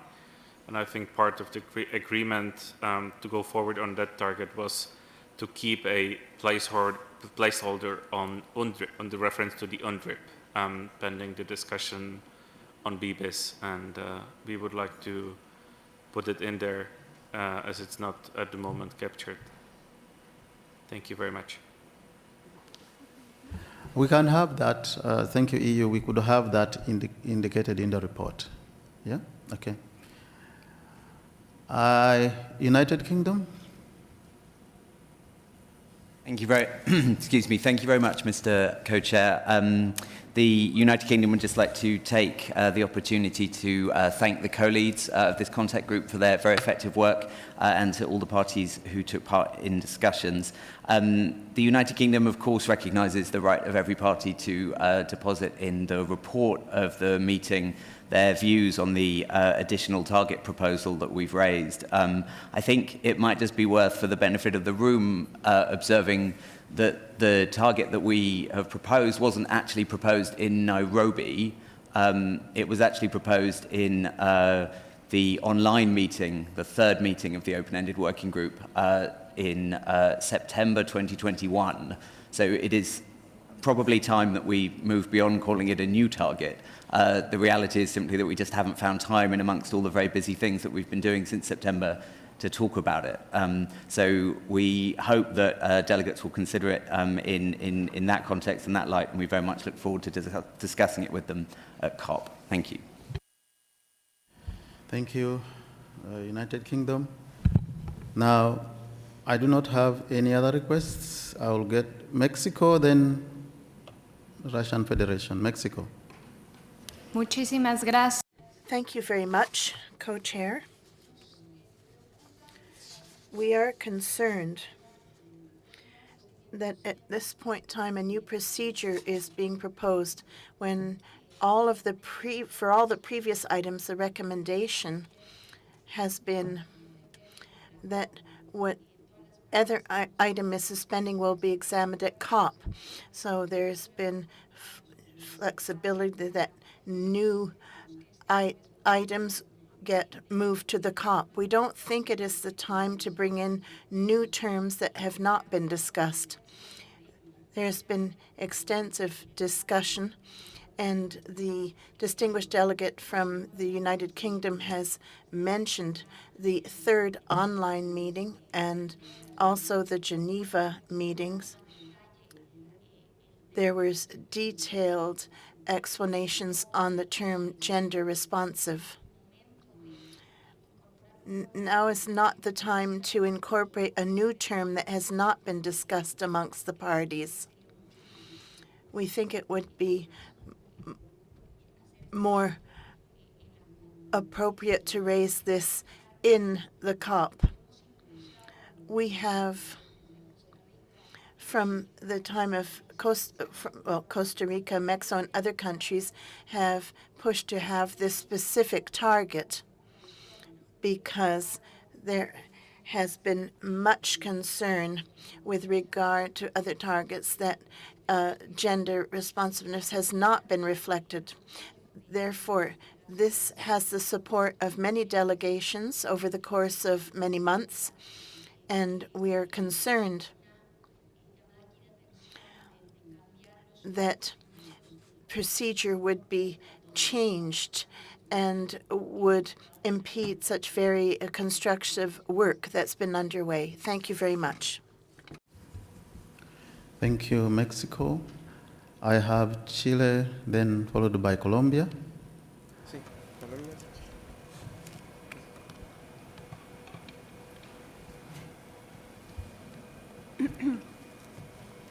Estimado presidente. Co-chair, we would like to ask that the term gender responsive be retained. It is the text used in other actions, such as the plan of action in CBD, and taking into account that gender sensitive has not been used in previous negotiations, neither in Nairobi or Geneva. This gender responsive is a reflection of the work of the contact group, and there was a consensus reached. So resulting in a clean target without brackets. Gender responsive is the terminology agreed upon in the convention, whereas gender sensitive has not been discussed in previous bodies. So gender responsiveness means heeding the specific needs of women, taking into account their viewpoint, their experience, understanding the difference between girls and boys, men and women, and ultimately assisting girls and women. We would ask that this term remain in this target. Thank you. Thank you, Chile. Colombia. Gracias. Thank you very much, Chair. This delegation would like to join with our Mexican and Chilean colleagues' intervention and ask that the term that was agreed upon be maintained. Thank you. Thank you. Costa Rica, then Argentina. Thank you very much. Costa Rica would like to support the previous delegations in requesting that the contact group text be retained. This new concept that wants to be introduced does not reflect the negotiations in Nairobi or Geneva, and we believe this is an important time to achieve gender equality. It is important achievement for this contact group to have arrived at a clean target. We would like to call upon the distinguished delegate from the Russian Federation to be flexible. Thank you very much. Sorry. Thank you, Costa Rica. I'll give the floor to two more, and then possibly we could try to get a way forward. Argentina, followed by Uruguay. Thank you very much, Chair. Argentina, just like the majority of the delegations, would prefer that the agreed-upon term be retained. We think it is important to maintain that ambition, especially given that this is the only target where gender is mentioned, and to maintain gender responsiveness, a well-defined and well-known term by all. Therefore, we join in with the other delegations that request that the text remain clean as agreed in the contact group. Thank you. Thank you. Uruguay. Gracias. Thank you, Chair. Very simply, we would like to add our voice to the previous interventions that the reference to gender responsive be maintained as agreed to in the contact group. Thank you. Yeah, thank you very much, delegates, for those submissions you've made regarding target 22. And in this case, in view of the proposal from Russia to use the word sensitive, Russian Federation, I think you've heard for yourself the support that is there for the use of this word gender responsive. But also, if we take note and if we go back to our earlier discussion during this meeting, it was that either the words we are using could be from the IG or it could be from the Nairobi text. Because bringing a new word, as we can see, changes a lot. So, Russian Federation, I'm requesting you to listen to, maybe you have already listened, but to really let us move forward with the text as it came out from contact group meeting. Russian Federation? Спасибо. Thank you, Co-Chair.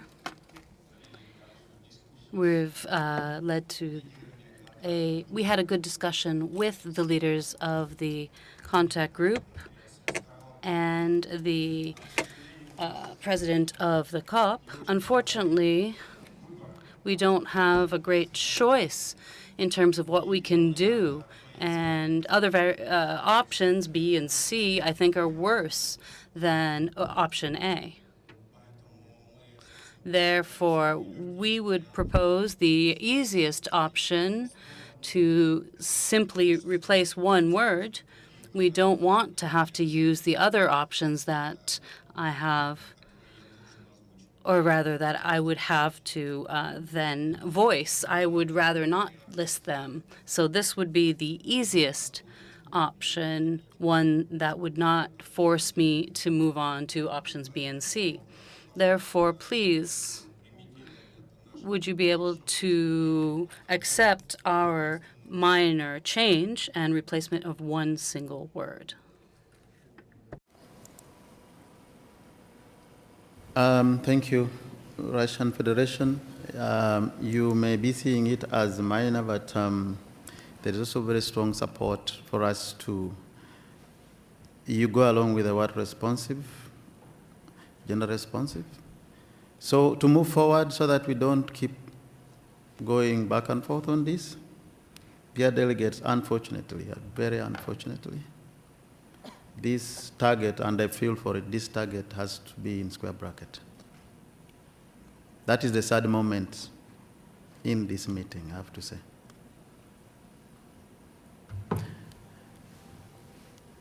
Norway? Yes, Norway. Thank you, Chair.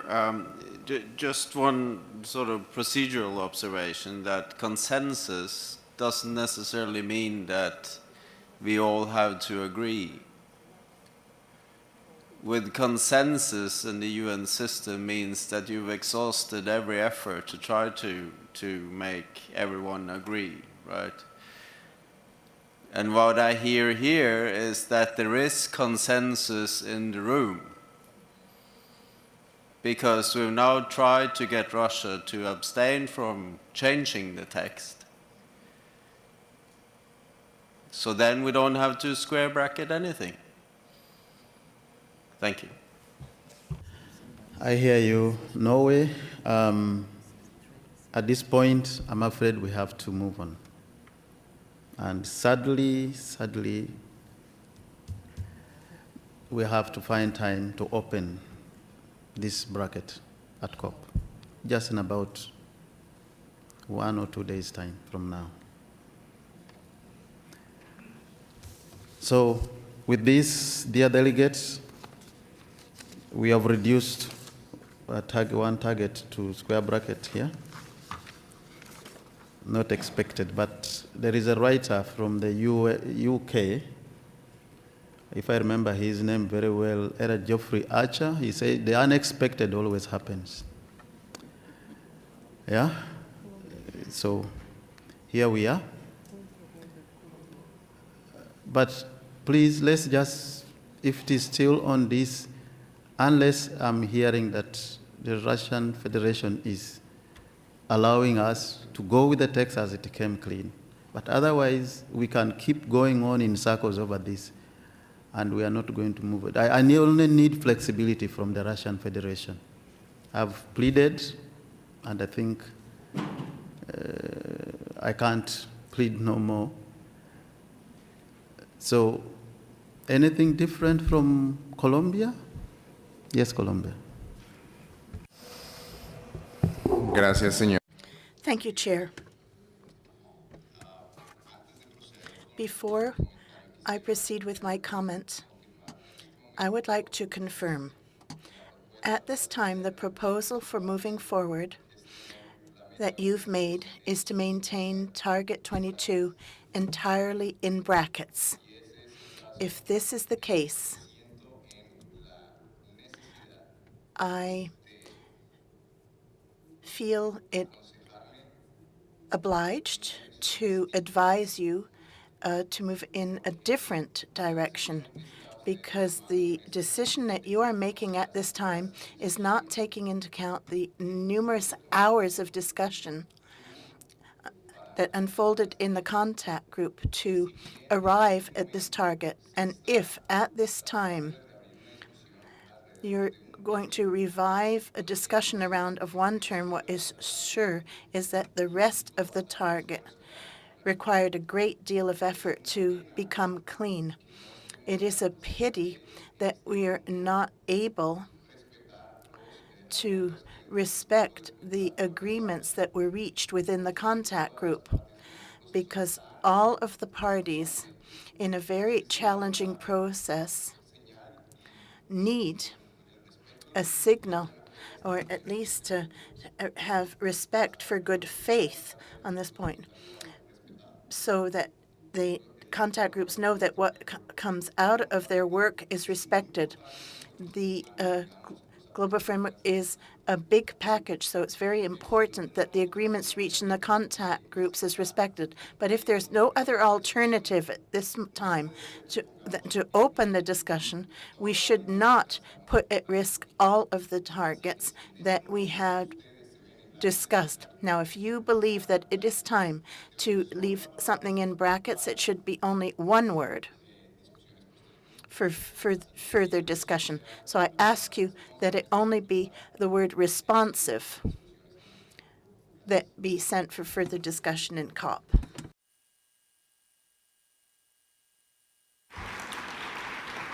Okay, thank you. Thank you, Colombia. I hear clapping, and I think there's support for that. So we will put responsive in square bracket. Okay? All right, other than the entire, target, as it were. All right, so with this, dear delegates, we've had some comments that were submitted earlier on the CRP, so we will now approve the CRP with those changes. Russian Federation. I apologize, Co-Chair. I just simply wanted to clarify. If I understood correctly, your decision is that the word responsive will be in square brackets, and the word sensitive also in square brackets will be included in the text. Is that correct? No, Russian Federation, this is just for purposes of giving, I think, a discussion at COP, the possibility of discussing that word, and maybe then you could submit what you're submitting at the COP. We are not bringing two words here. Sensitive is not going to be there in square bracket. Probably I will submit. If I stay alone, probably not. So I'm sorry. I'm trying to guarantee also for COP that I will not be in the same situation as now, when I should run 25 times a day between working groups and contact groups, because there is no another expert in the room due to no visa. So I can't count on the same stuff for the next 2 weeks. So, I mean, trying to tell me that you will come and try to opportunity to visit a particular session and bring a particular word as the next point, that's a little bit unfair. So please put this word in square brackets as well and clearly show the option.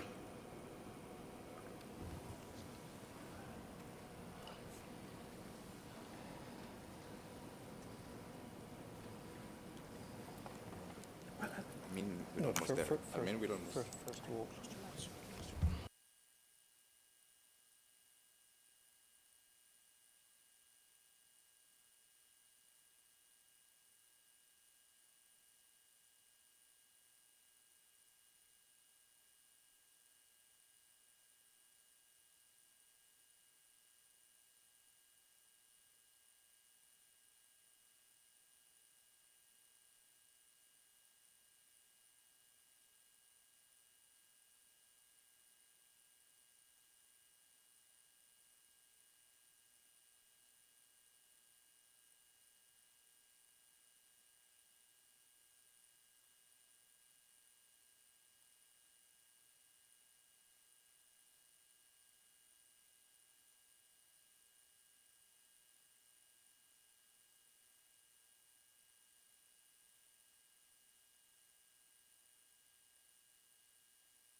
Yeah, thank you. We are trying to consult here to try to see whether we can move. Russian Federation, I understand now we could move on.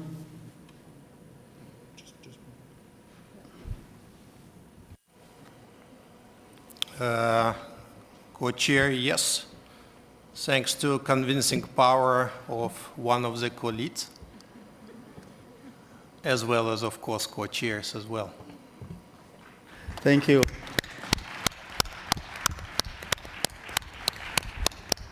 Yes, takes me back to Jeffrey Archer. The unexpected always happens. Thank you for being flexible, Russian Federation. So with this, it is going with responsive in bracket for us to try to resolve it. So let's adopt this CRP. No way? Well, you know, Chair, there is, as I can see, there's consensus in the room having no brackets.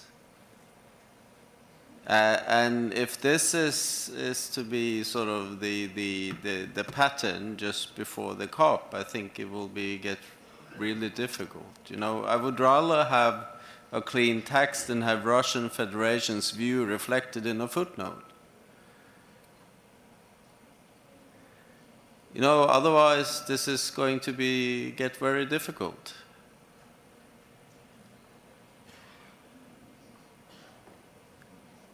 So I ask you humbly to reflect on that possibility rather. I also would like to have what I stated about what consensus actually means reflected in the report, because that's a vital issue. We can't have one party opposing. It will destroy the whole CBD system and the effectiveness of our decisions. So we cannot clearly have that. Thank you. No way. I know you've raised that point before, and you're emphasizing it. You know, consensus, the legal minds are here. We've had this party objecting now and again and again. And therefore, you would say there's no consensus on this very, very word here. So please, in the spirit of moving forward and for us to make progress here, otherwise we are going to leave this place very late, we can, during COP, engage each other and see how best to proceed with this word responsive.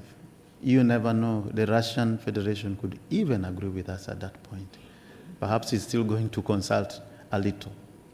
So please, Norway, I beg that we move forward so that we can catch up with the time we have lost. So with this, we will proceed to make the changes on this CRP 4. And so I would say it is approved with those changes. Oh, Jesus, Togo. Excusez-moi, Monsieur le Président. I apologize, please.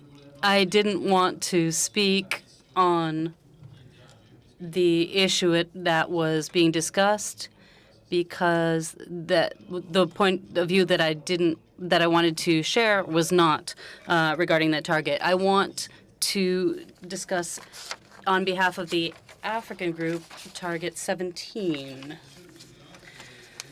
Chair, we believe that, view the discussions in the contact group, there are certain elements, or at least in the proposal being made here, that we are of the view do not correspond to our what we want to see in this target. And what was conserved by the co-leads, some of the language, we can't quite find it here because when we take into account the discussions that were made, there was a trend either to maintain the informal group's text or to maintain the text from the text the work that was done by the friends of the co-leads. So on behalf of the African group, we would like the text that will be sent to the COP be the text of the informal group. And secondly, there is a footnote here that we would like a footnote that clearly describes Africa's position vis-a-vis target 17. This, co-chairs, is what I wanted to say on behalf of the African group. Okay, Togo, we have taken note of your comments. Okay, I think let me. Okay, I'm told I shouldn't again repeat it. So with this, we shall move with the CRP4 with those changes. And now let's go to CRP 6.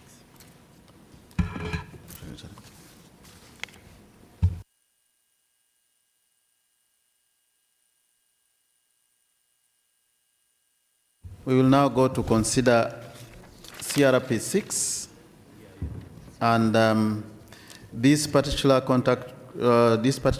item we are considering was, it was contact group 6, which was co-led by Ms. Mary May Muzangaire of Seychelles and Ms. Carolina Caceres of Canada. So I would like to call on Ms. Mary May to give us feedback of the group's work. Thank you, Co-Chair. I am pleased to present, on behalf of my co-lead, Ms. Carolina Caceres of Canada, and myself, a report on the proceedings of Contact Group 6, which met 5 times between the 3rd and the 5th of December 2022 and considered sections A, B, B bis, D, E, H, I, and K.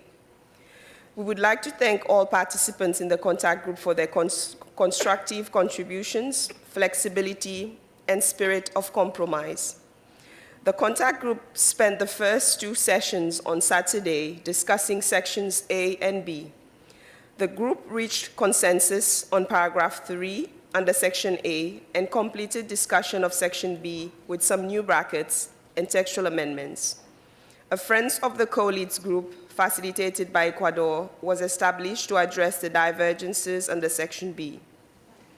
The contact group accepted the Friends of the Co-Leads recommendation to delete the list of stakeholders and incorporated elements from the alternative text into this section. For section D, on the theory of change, amendments and brackets were introduced, with some parties expressing diverging views on the inclusion of the revised graphic representation. On section E, on the vision and mission, the group agreed to keep both options as the basis for further negotiations. For section H, textual amendments were made and brackets introduced around elements that can only be resolved after the respective COP decisions are adopted, such as resource mobilization, global mechanism for sharing benefits arising from the utilization of genetic resources, amongst others.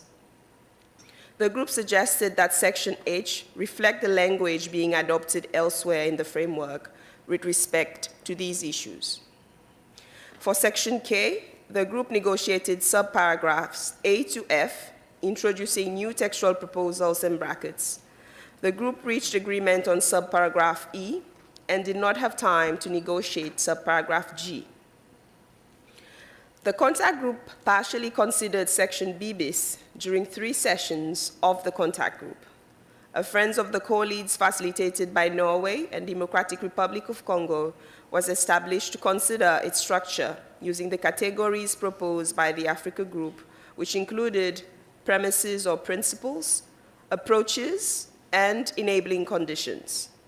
The Friends of the Co-Leads group created a matrix where they categorized the different elements and presented it to the contact group.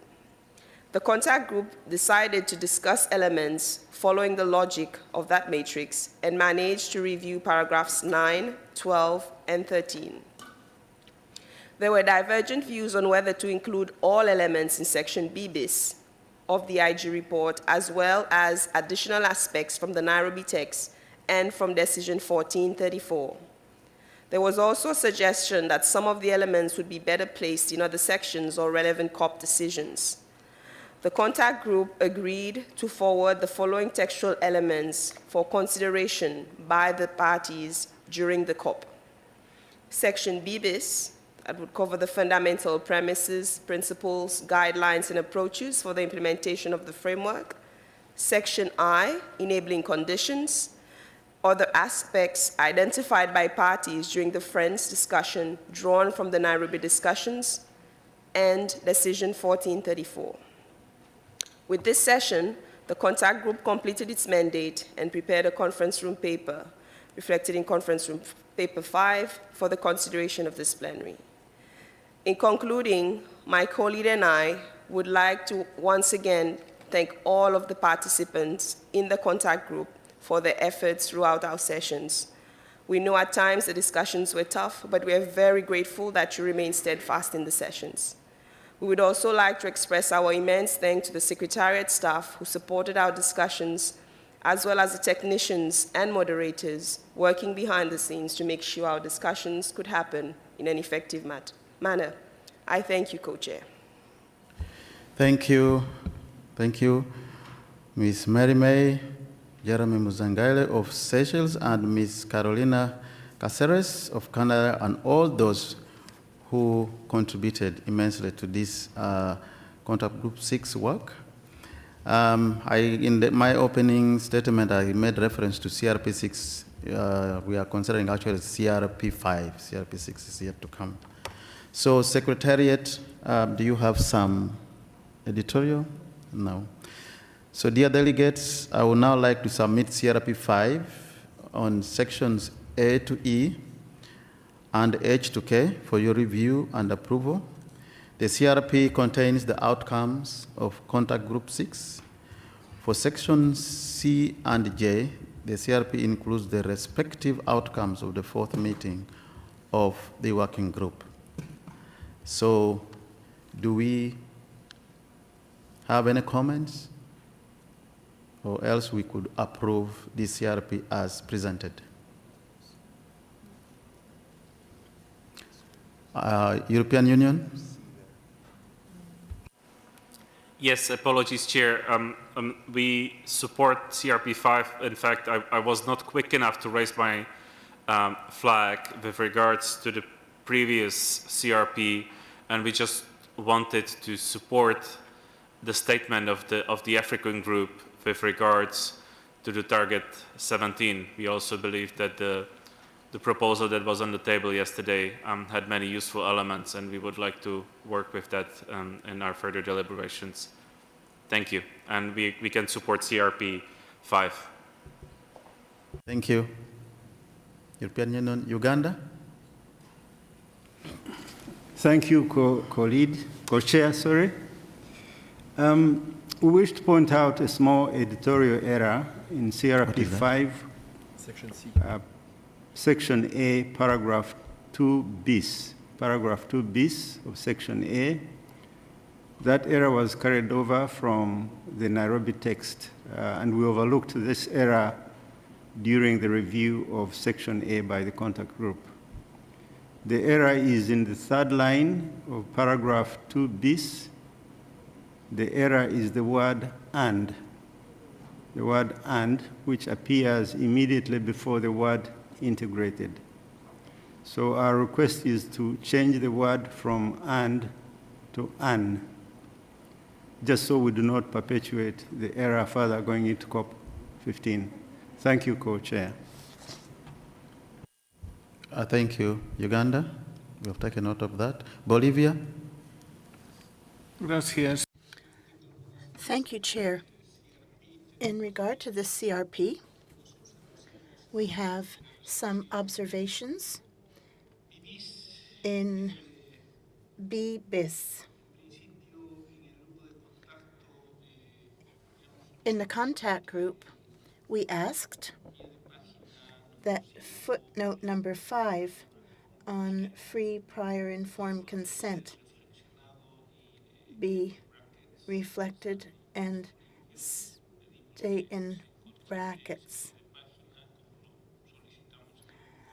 And we asked that this be done in the contact group. In regard to new themes and items identified by the parties during the discussion, we see Mother Earth rights, but we would prefer that in the description of Mother Earth,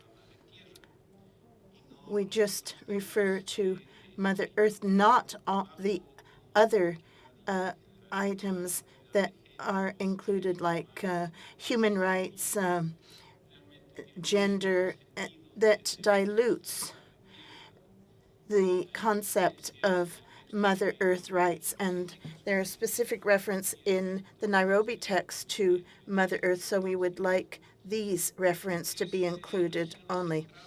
As to rights of Mother Earth, we have two definitions incorporated in the Nairobi text, which do not appear in this text.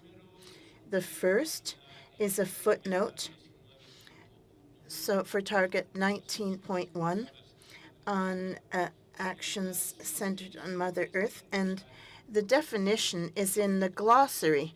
So we could take the definition in the glossary or the one in the footnote to understand what these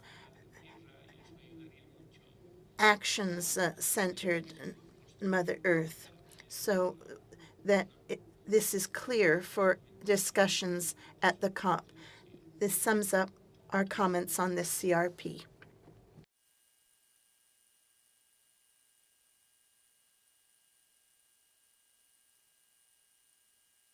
Okay, thank you, Bolivia.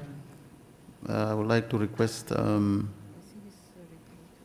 some feedback from the co-leads, either Carolina or Mary May, on those comments from Bolivia?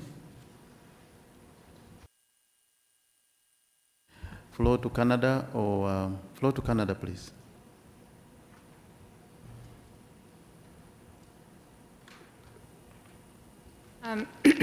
Thank you, co-chairs. So on the final observations, for the purposes of advancing text to the Conference of the Parties on the B-bis section, as was identified in the report from my co-lead, there were additional elements that were identified. And so in our discussion today in the contact group, the proposal was to include the language from Nairobi, drawn exactly as it was found in the Nairobi text that referenced rights of Mother Earth.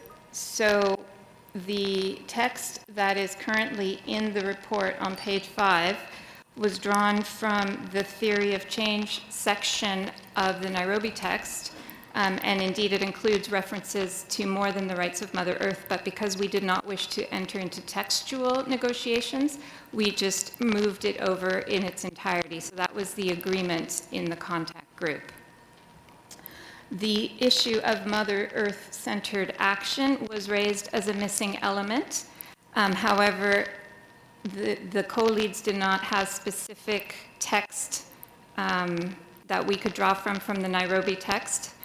And so when we presented this approach to the contact group, there was no text for this element, so it was just the element that was included. And so the text here in the CRP reflects how we propose presenting these points of discussion that, of course, will go into for further discussion during the Conference of the Parties.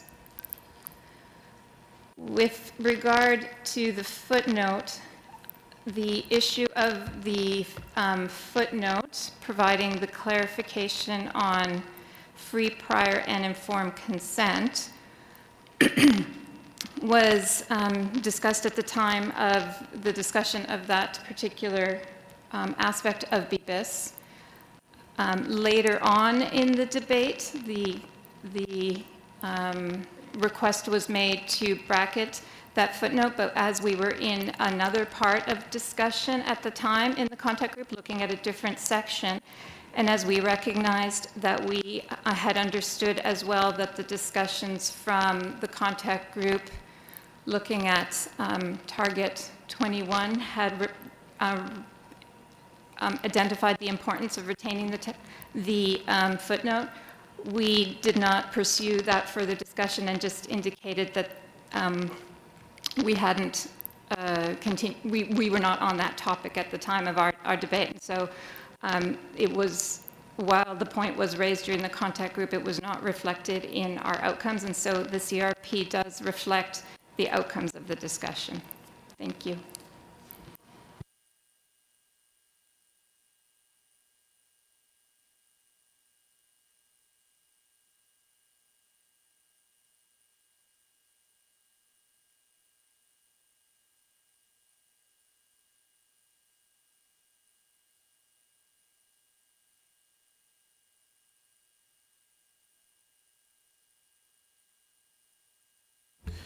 Thank you, Carolina. Thank you, Canada, for that clarification. Bolivia, your request to have footnote 5 in square brackets, that can be done. The other issues you've raised, we request that you could raise that during COP, because you've had the co-lead saying that this document reflects then what was discussed. So you could, if I may request you, raise those other additional comments you provided during COP itself. I think you have that opportunity.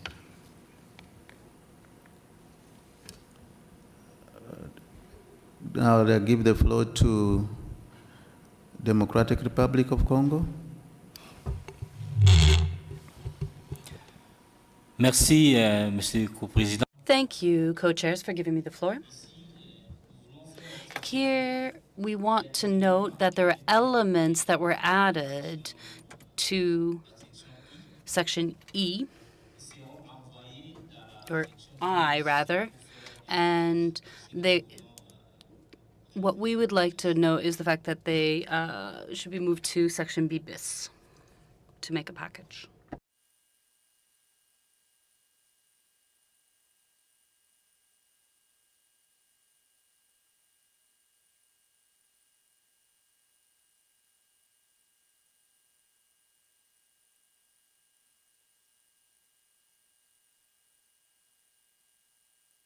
Thank you, Democratic Republic of Congo. Please give the floor to Canada. I would like Carolina to clarify that this entire section I could go to BBs. Elements. Elements, yeah. Elements. I'll do my best, Co-Chair. So in the discussion of BBIS, and in particular in the first discussion in the Friends, there was a categorization as was presented, including premises or principles, approaches, and enabling conditions. And so what was identified as part of that discussion is that an element in that package would be the enabling conditions. This afternoon, we had a discussion on section I on enabling conditions, and from our perspective as co-leads, it was not entirely clear that there was agreement to move section I and into section B bis to create a full section. And so it was advised to us that for the purposes of the CRP, we would retain the section I with the language that was discussed in that session this afternoon. However, I will point out that the contact group did consider the elements of BBIS, the elements that were identified as missing from BBIS, that were in part of the Nairobi text, and section I as a package. I hope that helps. Thank you. Thank you. Canada? I hope that clarifies the situation for DRC. Okay, so I'll now give the floor to Bolivia.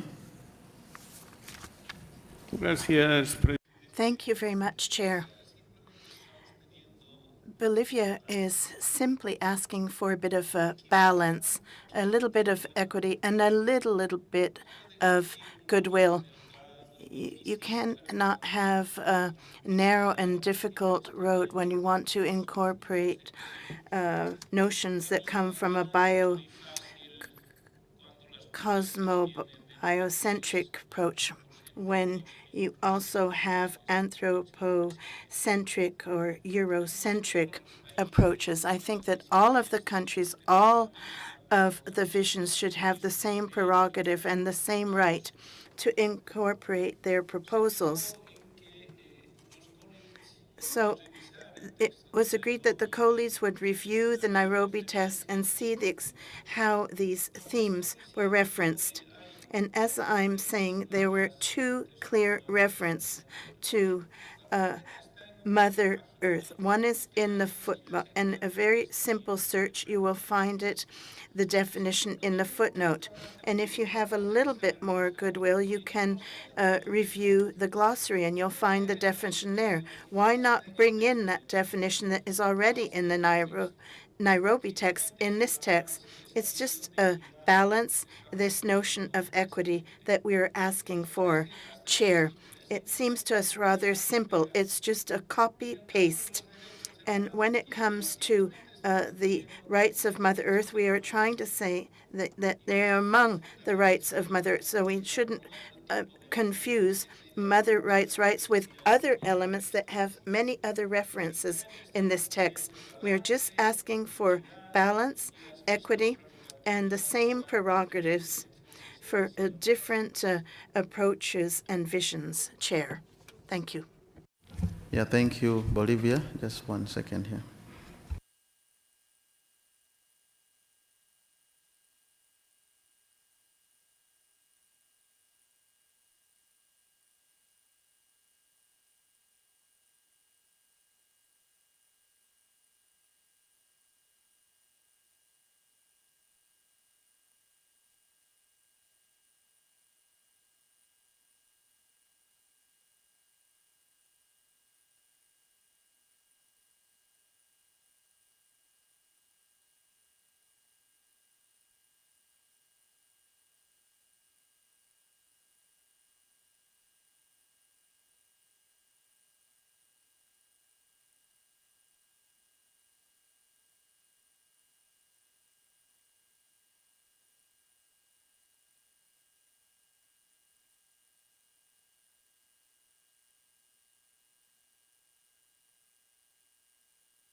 Okay, we have consulted here regarding the request from Bolivia. The understanding at the podium here is that we can bring that definition of Mother Earth from the Nairobi text and put it here. Is there any objection to that? Okay, I don't see one, so I will now take it that with that understanding, we can approve this CRP 5 with those changes. It is hereby approved.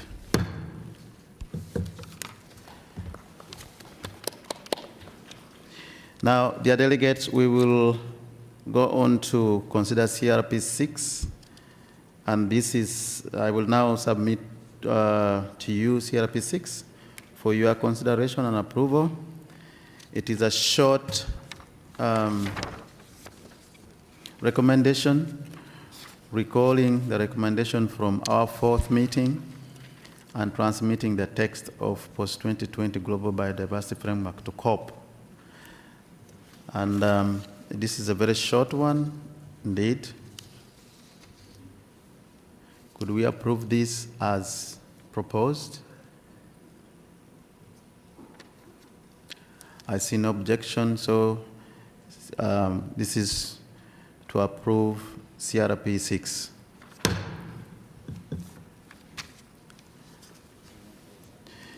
Dear delegates, we are now going to look at L2 on the post-2020 Global Biodiversity Framework. I propose that we now formally adopt the recommendation with its annex comprising CRPs 1 to 5. Before doing so, to make sure that we have a common understanding of the draft recommendation we are about to adopt, I ask the Secretary to briefly summarize all the changes we have just made to the CRPs. Will you do that, Secretariat? Thank you, Co-Chair, for your trust on my brain without much sleep for past days. So let me just summarize. So on CLP 1, first page, we made some editorial changes on the footnote. And also on the second page, we added a footnote next to Goal D. On CLP 2, also we have some footnote on the first chapeau. And then we made some editorial changes in terms of bracket on target 1 2B. And also we removed the bracket surrounding S. And also we are adding some footnote, also correcting the footnote for the entire section so that we delegates can understand clearly which target is coming from which text. So Secretary will add that.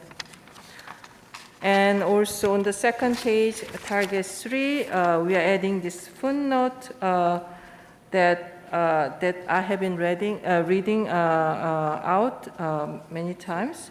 And the same for the target 6, we in fact deleted the footnote, but with Argentina's request, we are going to add a footnote that is going to be an initial basis, but without any prejudice that they will bring some elements from Nairobi text. So we are going to add that. And also, yes, I think that's it for the CRP2. And for CRP3, we are adding some additional text, which was read out by Secretary under target 10. And yes, and I guess we have, yes, there is no more change here.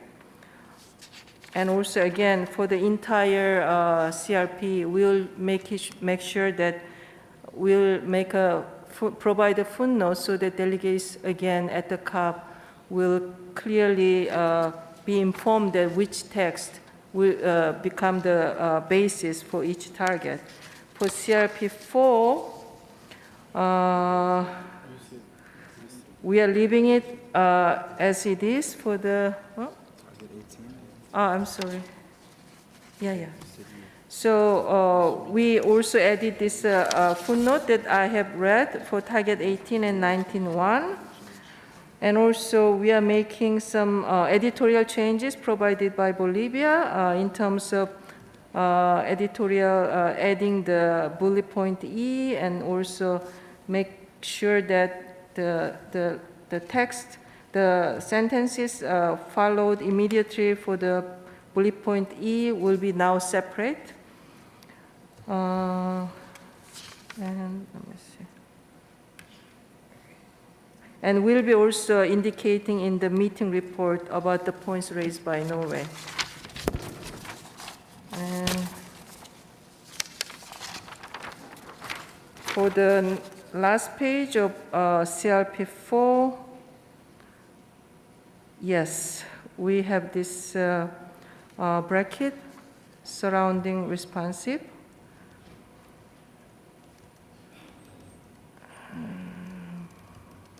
Yes. That's it, right? For the additional target. For the additional target, yes, we received the text from Namibia, and then it was included with the bracket. And for the CRP5, on the title, we missed C, so we are adding on the title the C. And on page 2, we have also an editorial change proposed by Uganda. We are taking out "and" from 2 bis. And also we are adding the definition on MECA coming from the Nairobi text, as was included before, and which is also included in the glossary. And also we are adding the bracket surrounding number 5 footnote, as suggested by Bolivia. And we also had a clarification on the section I, on the first part, that it is packaged with a BBIS. I hope I covered everything, but if I missed anything, please excuse myself, because I'm too tired. Thank you so much. Yes, thank you, Secretariat. Of course, we have to be strong until when we close the meeting. Thank you for summarizing those comments, just to try to reflect back to the plenary that we were captured some of the issues they raised. So, dear delegates, as we finalize those documents, we shall make sure that what was raised are captured. And therefore, I would like to submit for adoption CBD WG2020-05/L2 on post-2020 Global Biodiversity Framework for adoption. I hear an objection, so it is adopted.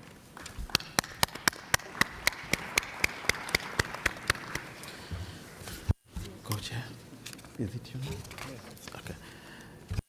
Sorry. Thank you, colleagues, for your support as we went through those CRPs. We will now go on to the next, and I will hand over to my co-chair, Basil. Thank you, Francis.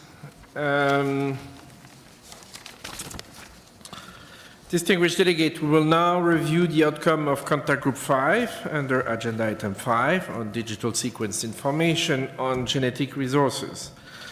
To begin, we would like to ask Contact Group 5 to report on the outcome of its work. This group was co-led by Mr. Gote Voigt Hansen of Norway and Ms. Leticia Chicha Vumoloboni of South Africa. I would like to give the floor to Mr. Hansen of Norway. Can the floor be given to Norway, please?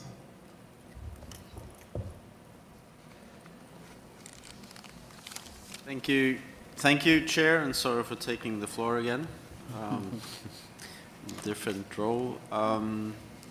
The contact group on digital sequence information on genetic resources met 3 times, twice on Saturday and once this afternoon.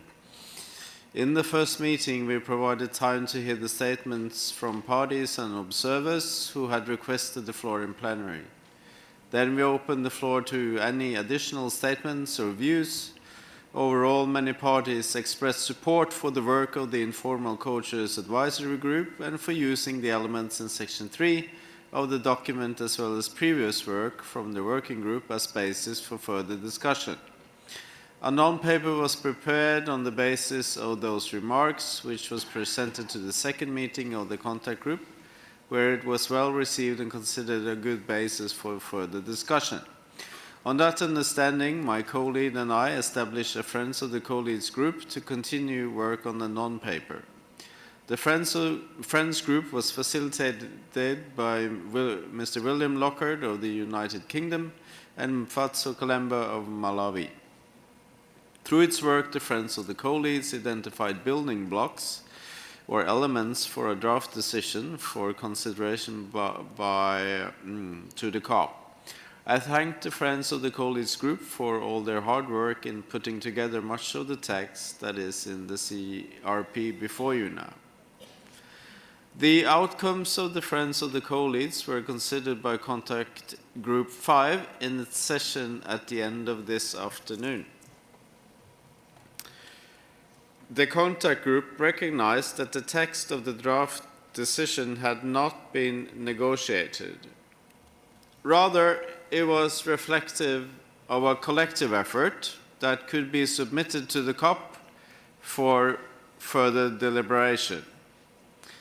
As you can see, the entire draft decision for COP is in square brackets, so the different positions of parties are reserved. We know several parties have proposals, and they will have the opportunity to come back and propose changes to the text at COP15 beginning on Wednesday. The annex to the draft decision includes different policy options for further consideration by COP, hereunder a proposal submitted by Brazil in the plenary. I would note that Colombia informed the contact group that they intended to make a proposal in plenary to update the policy option contained in Section C of the annex to the decision. I would recall that the text in this section had originally been proposed by Colombia at the 4th meeting of the working group. Accordingly, I would invite the meeting to take Colombia's proposal on board when they make it, and this could then be reflected in the L document. Distinguished co-chairs, we hereby submit the CRP on DSI to you. We thank you for the trust and confidence that you bestowed upon us to lead the discussions on this complex, exciting, and significant agenda item. We would also like to thank all the delegates who have worked with us in such a positive and constructive spirit during these few days. Last but not at least, we'll also thank the Secretariat staff who has supported us. Thank you. Thank you, Mr. Voigt-Hansen and Ms. Chiramumonomi, for your report, and thanks to you both, as well as the members of Contact Group 5, for your hard work and dedication throughout the meeting of the working group. Distinguished delegates, we have before us under this item document CBD Working Group 2020-05 CRP 7, entitled Digital Sequence Information on Genetic Resource for Consideration and Approval. Before moving on to comment, I'll turn briefly to the Secretariat to see if there is any editorial that they would like to present now. There is none. Let's now turn to the comments on the CRP.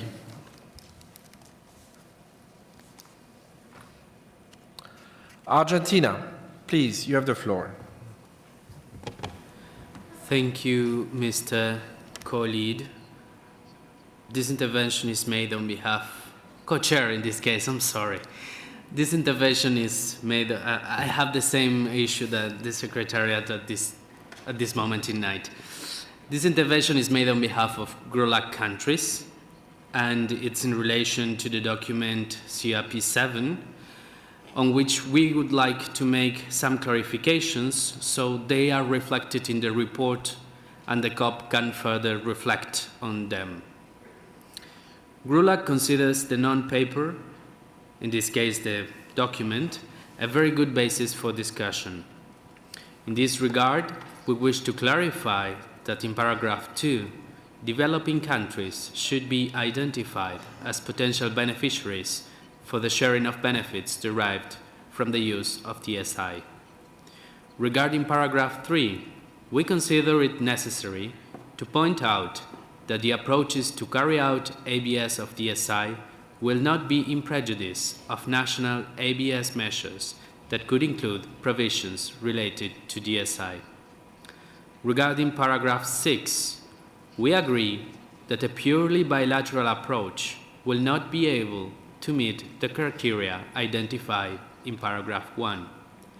However, we do not agree that we have concluded that a purely multilateral approach has the greatest potential to meet this criteria, at least at this point. Regarding paragraph 9, we consider it relevant to point out the benefits of geographic information on the origin of DSI for scientific research and innovation, as well as for the 3 objectives of the CBD. Finally, with respect to paragraph 11, subparagraph C, we consider the final pair of brackets should read, the solution is global, the solution is multilateral, and add, the solution is hybrid. We would like, as we said, to see this comment reflected in the report. Thank you very much, Mr. Co-Chair.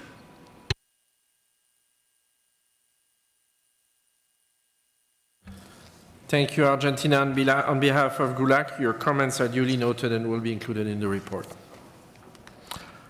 I see a request from the floor from Japan. Can the floor be given to Japan, please?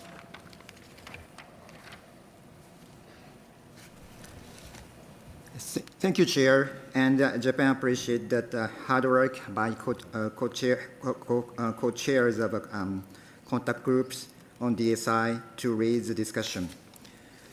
According to that chair's report, we understand that members will continue to work on this issue. However, as Japan's views that were expressed in the meeting was not fully reflected in the discussion paper, we would like to make a written submission that covers the views.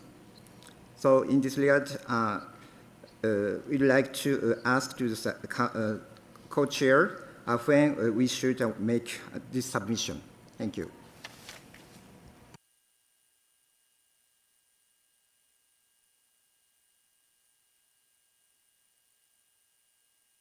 Thank you, Japan. If you could upload your written submission through the normal system, this will be reflected in the report of this item. I trust this is working for you, Japan. Can the floor be given to Japan? Thank you for your clarification. We do make a submission immediately, and we request that our comment should be recorded in this meeting. Thank you. Thank you, Japan. I'll now give the floor to Colombia. Can the floor be given to Colombia, please? Thank you, Mr. Co-Chair.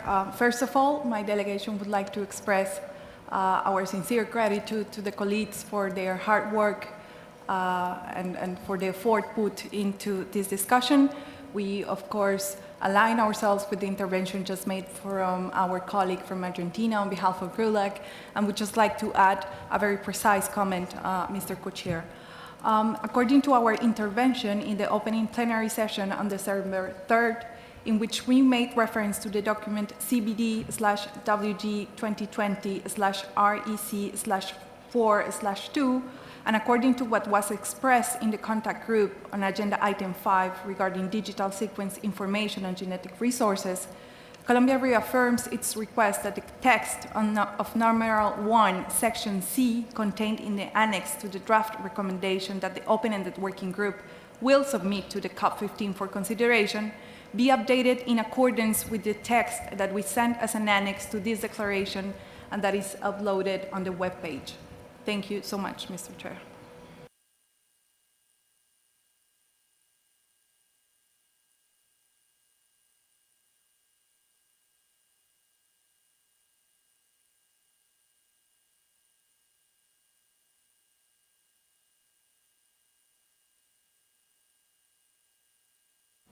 Thank you, Colombia. Your point is duly noted and will be reflected in the L document. I will now recognize Switzerland. Can the floor be given to Switzerland, please? Thank you very much, Mr. Co-Chair. And we would also like to indicate that we also see that text as a good starting point for our upcoming negotiations. we would also like to reflect that the text has not been negotiated and that not all the views that have been expressed in the contact group have been able to be fully reflected in that text. And therefore, Switzerland will be ready to engage constructively and in view of finding a good solution in the further work and bring in its specific comments, especially also with some of the paragraphs which we have mentioned already in the contact group. We are happy to make that, to submit these comments also in writing. Thank you very much. Thank you, Switzerland. Your report will be, your comments will be duly noted. I see now a request from the floor from Brazil with actually a very interesting jersey color. Thank you, Brazil. Thank you very much, Mr. Co-Chair. I can say that regarding football, I'm very happy today. I wish I could say the same regarding all the results we have this evening. Mr. Co-Chair, Brazil fully supports the statement made by Argentina on behalf of GRULAC, but I would like to add a few words from our national capacity. I congratulate and thank the colleagues for guiding us in the last months, also reminding the work done in the IAG, aiming at fulfilling the mandate COP Decision 14/20 gave to this OEG. Brazil regrets that after so many constructive and fruitful discussions, we fall short from what we were tasked to accomplish by COP 14. Brazil is well aware of its unique position as a provider and a user of genetic resources, including DSI.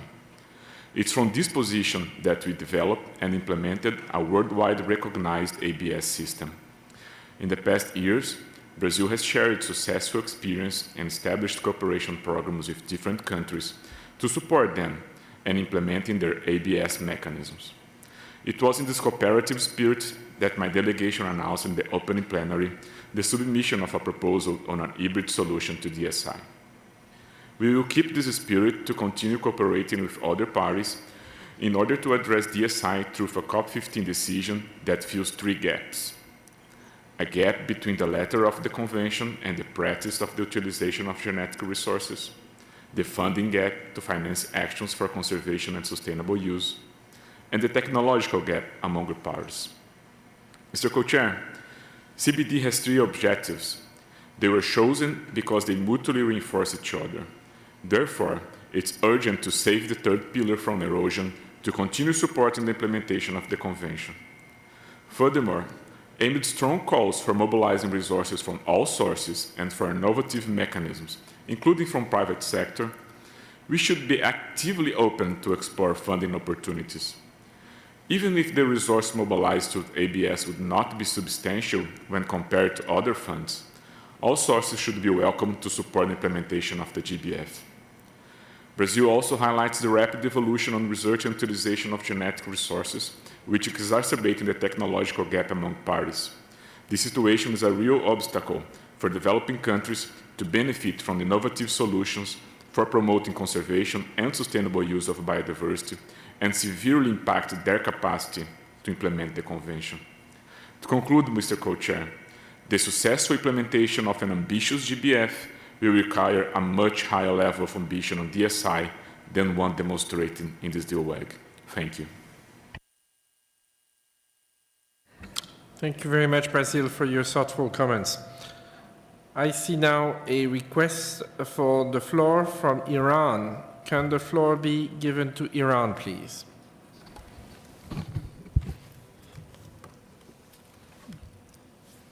Thank you very much, Mr. Co-Chair. Iran also wants to support the issues raised by Brazil and Argentina, and we also want to add DSI should be in line of both conventional on biological diversity objectives and articles, and use and also the both national capacities and capabilities and international bilateral and multilateral capacities. Knowledge exchange and technology transfer and capacity building should be facilitated to support the implementation of the DSI, particularly in developing countries. and policies should recognize that a solution for fair and equitable benefit sharing on digital sequenced information on genetic resources should not hinder research and innovation and be consistent with open access to data. And also, it needs resource mobilization, irrespective to any political and economic restriction, particularly the sanction imposed on nations, to support biodiversity at national and international, and enhancing the GBF and DSI documents and goals. Thank you very much. Thank you very much, Iran, for your comments. I see no more requests for the floor. Namibia. Please, can the floor be given to Namibia, please? Thank you, Co-Chair. Like colleagues who spoke before us, we also regard this outcome as a very good basis for continuing the discussion. However, in the last section of the contact group, we made some very specific proposals about how we see DSI being included in the context of the Global Biodiversity Framework, which of course was the mandate given to the working group by COP14. I will not prolong the agony of the evening for colleagues by reading out all the places where we would like to see it inserted in the GBF, and we recognize that it will be part of the ongoing negotiations of the GBF. But for the records, we will be submitting it to the Secretariat in writing. Thank you, Chair. Thank you, Namibia. Your comments are duly recorded. This, I think, I do not see any more requests for the floor. With the change we have noted earlier, we will now move to approve CRP 7. I would like to, so let's first move to approve this. CRP 7 is approved.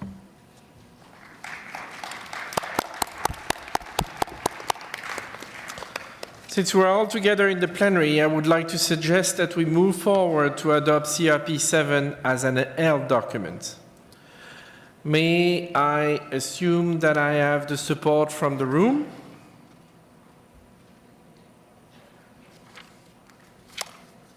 Seeing no request. Maybe before, is it necessary to move the change? We're fairly minor, so we may not need to have the summary. Colombia comments will be included. Maybe I'll turn briefly to the Secretariat to summarize that. You're good? Thank you, Co-Chair. So we will replace Annex 1C, which is the current proposal from Colombia, with the one that they just submitted online. And all other comments by other parties will be included in the report. In your report of the working group. Thank you. Thank you very much, Secretary. I now submit for adoption document CBD, Working Group 2020-05, L3, Digital Sequence Information. Can we adopt this recommendation? I see no objection. This document is adopted.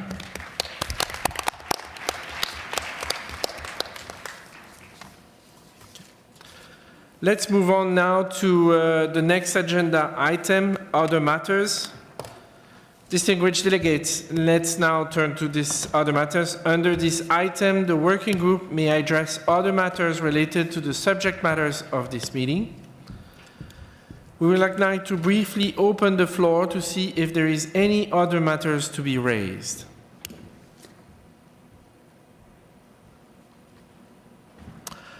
I do not see any other any requests for the floor, so let us move now to the next agenda item.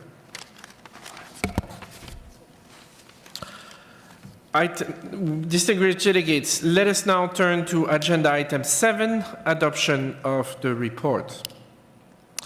Document CBD, Working Group 2020-05L1, is the draft report of the 5th meeting of the working group. The document was posted this morning, and I hope all of you had a chance to review it. I now invite the rapporteur, Ms. Eugenia Arguedas Montezuma, to introduce the document. Ms. Montezuma, you have the floor. Can the microphone be given to Costa Rica? Costa Rica, you have the floor. Oh, she's at the podium, sorry.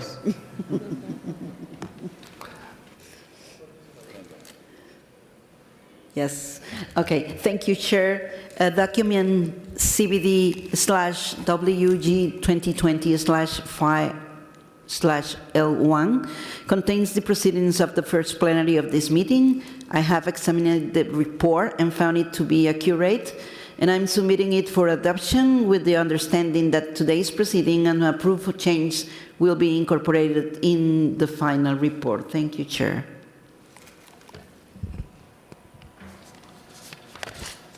Thank you. I propose that we review this report section by section. Any comment on section 1, opening of the meeting? I see none. Section 1 is approved. Any comment on section 2, organization of the work? I see none. Item 2 is approved. Let's move to 3, report from the subsidiary bodies.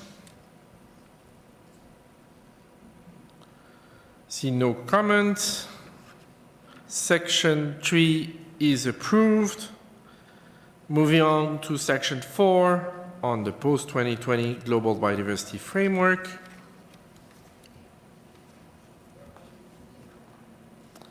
I see no. Section 4, item 4 is approved. Let's move on to item 5 on digital sequence information of genetic resources.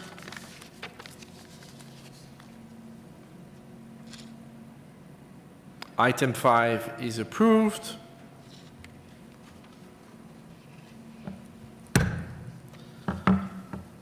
The Secretariat, in consultation with first the co-chair and the rapporteur, will incorporate today's proceeding and all change approved by this plenary. I therefore invite the meeting to approve the draft report of the working group at its fifth and final meeting. This is not good.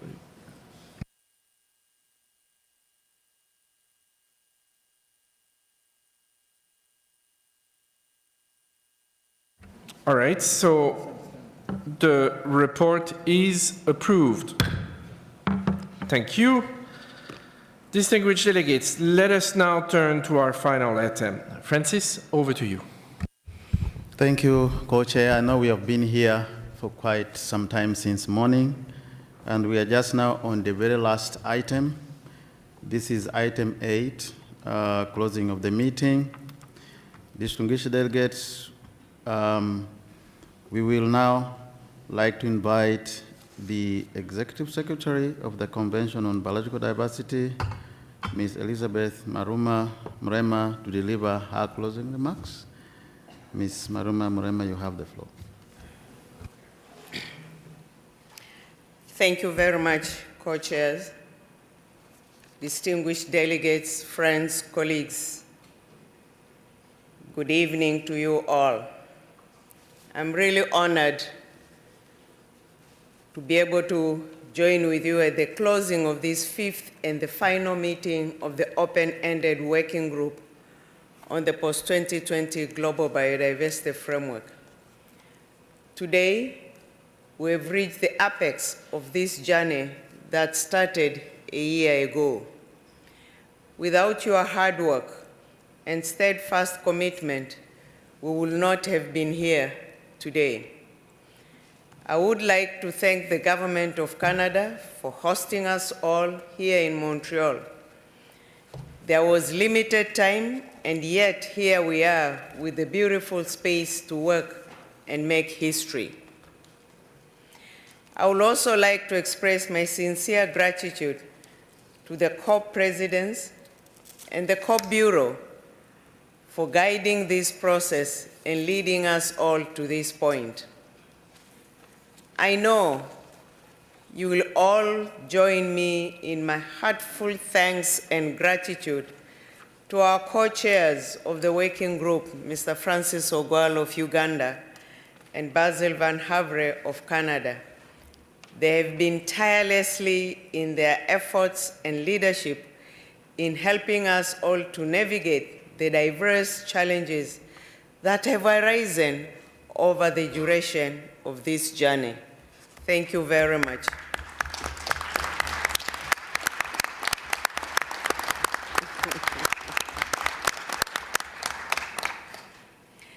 Thanks to you all, stakeholders involved, including the indigenous peoples and local communities, the youth, the women, and so many more. We have today almost 18,000 registered participants representing 193 countries. The presence of such a remarkable range of participants in these meetings clearly reflects that the Global Biodiversity Framework truly is a framework for all, and no one will be left behind. It is wonderful to see so many countries, so many stakeholders represented here.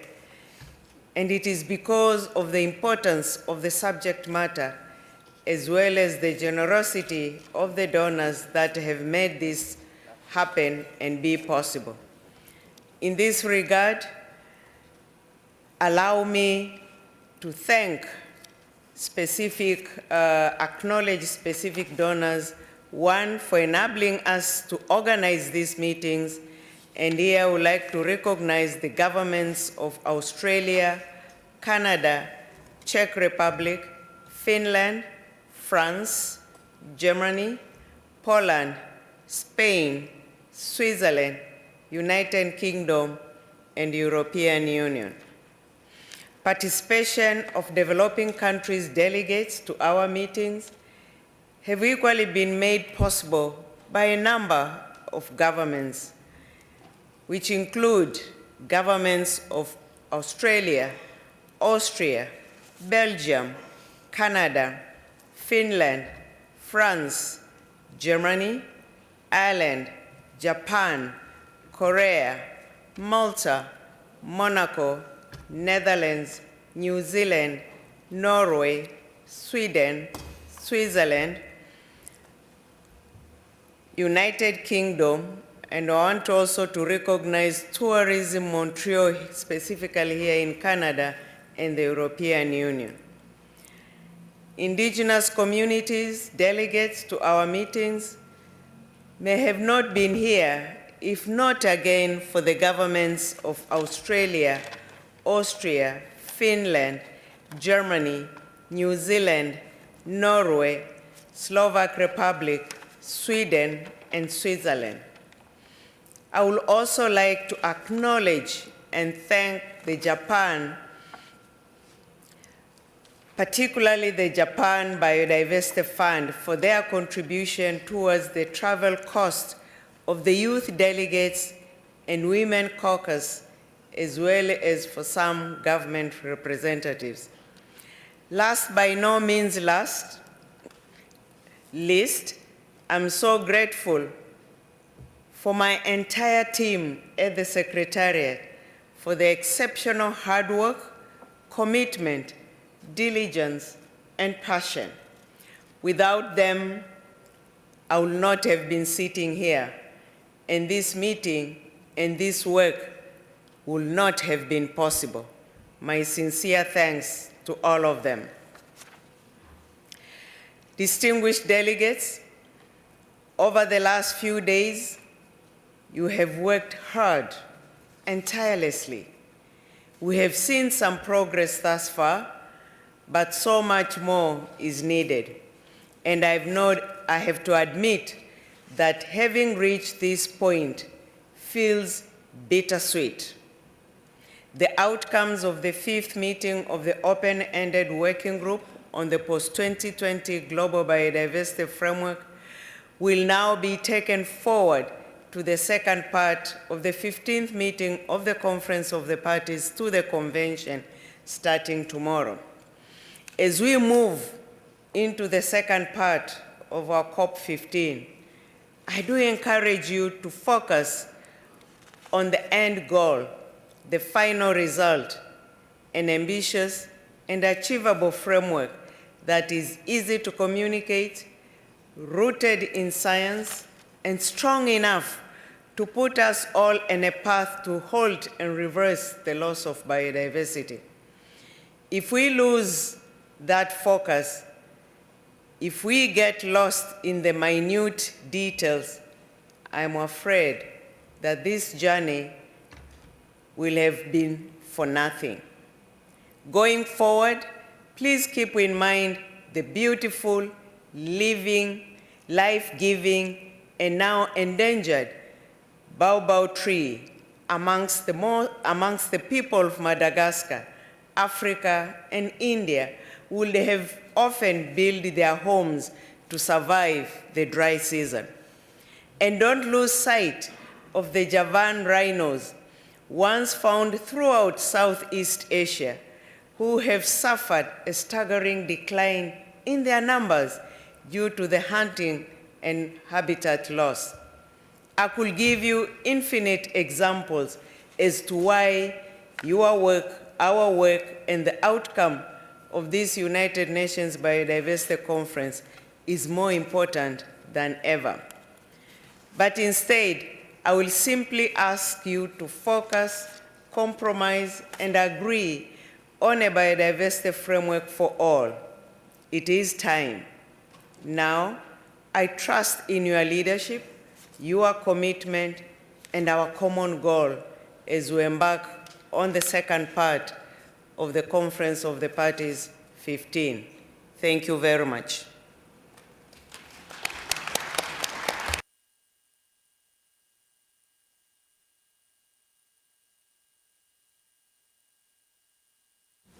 Thank you, Elizabeth, for your inspiring words. My co-chair and I would like to extend our sincere appreciation to the Secretariat for your efforts in preparing and facilitating this meeting. Dear delegates, now we will just say a few words from Brazil and I, and to tell you, of course, when we have made these remarks, that will also mark, I think, the end of us being called the co-chair of EWG, because EWG will not be anymore around. But let me say some few words, then we close the meeting. Ladies and gentlemen, my co-chair and I would like to offer some closing remarks to you as follows. Dear colleagues, on behalf of myself and my co-chair, I would like to begin by recognizing the incredible work you have done over the last 4 years. Further, I would like to congratulate you on completing 50 hours of negotiations during this 5th meeting of the working group. Thank you for your unwavering dedication to our cause. Thank you for your continued support and the trust you have put in the co-chairs to lead the process. Also, thank you for the flexibility, understanding you have shown as we navigated on this journey. Yet, while there is not much time left, as COP is set to conclude its work in the next 2 weeks, we still have a long road ahead of us to finalize the framework.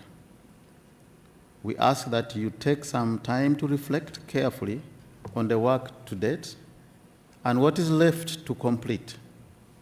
We urge you to be more strategic. The time to position yourself has passed. Now is the time for us to work together towards our common goal.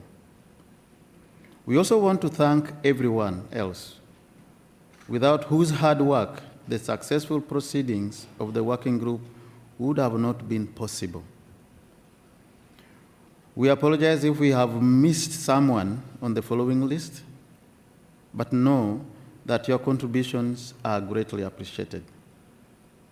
We want to thank the co-leads of the contact groups who have stuck with us through this exhausting process, the co-facilitators who jumped in to support our efforts, the Bureau members who provided leadership and guidance, the observers without whose contributions we would not have successfully built a framework for all, and the Secretariat staff who have taken on each challenge we have thrown at them with a smile. This year was exceptionally busy. I want to remind you that we completed 3 working group meetings, 1 informal group meeting, and now we have about to embark on COP15. Again, congratulations on all your extraordinary efforts. And I would like to thank our interpreters as well. They have done a great job. We are still here. It's almost coming to, thank you so much, our interpreters. We also want to thank your families, our families, and loved ones for the numerous sacrifices they have had to make over the last 4 years in supporting you. I have to tell you that for me, at one time in 2019, I was between the plane and meeting places, and I would sometimes go home like just to say, how are you? And then in 2 weeks, I'm in the plane again. So our families, your families, have been part of this. Even if they're not here physically, they have been part of it. So we'd like to thank them for that support, because if your families don't support you, honestly, you cannot participate here effectively. So we thank them.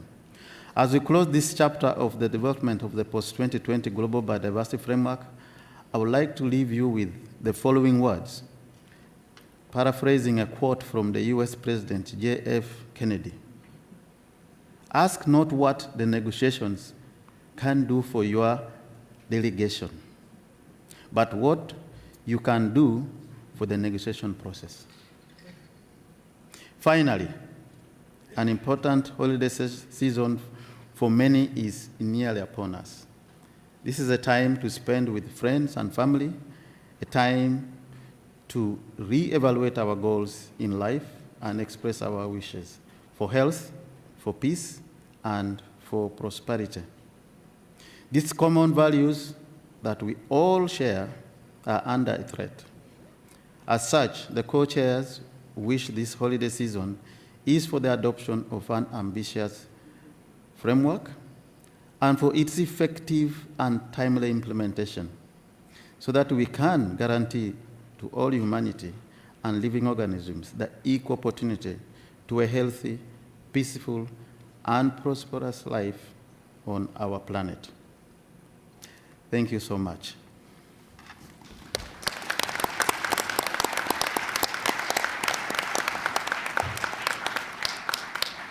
Before we close, Secretariat, if you have an announcement to make, then we shall, with my co-chair, after the Secretariat has made this, gavel this meeting jointly to a close. I think it will be the last time we are holding that gavel, perhaps, I don't know. Secretariat. Thank you, Co-Chair.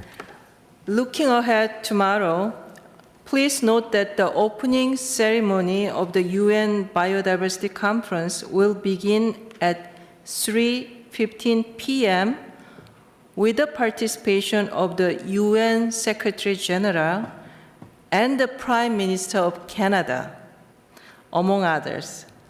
Delegates are requested to arrive in the plenary hall between 2:30 and 3 p.m., at which time the doors will be closed. Thank you. Thank you, Secretariat. And now we will give this meeting to a close, the very last meeting of the working group.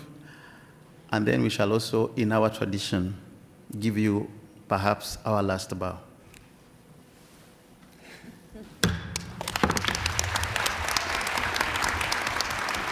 One, two, three.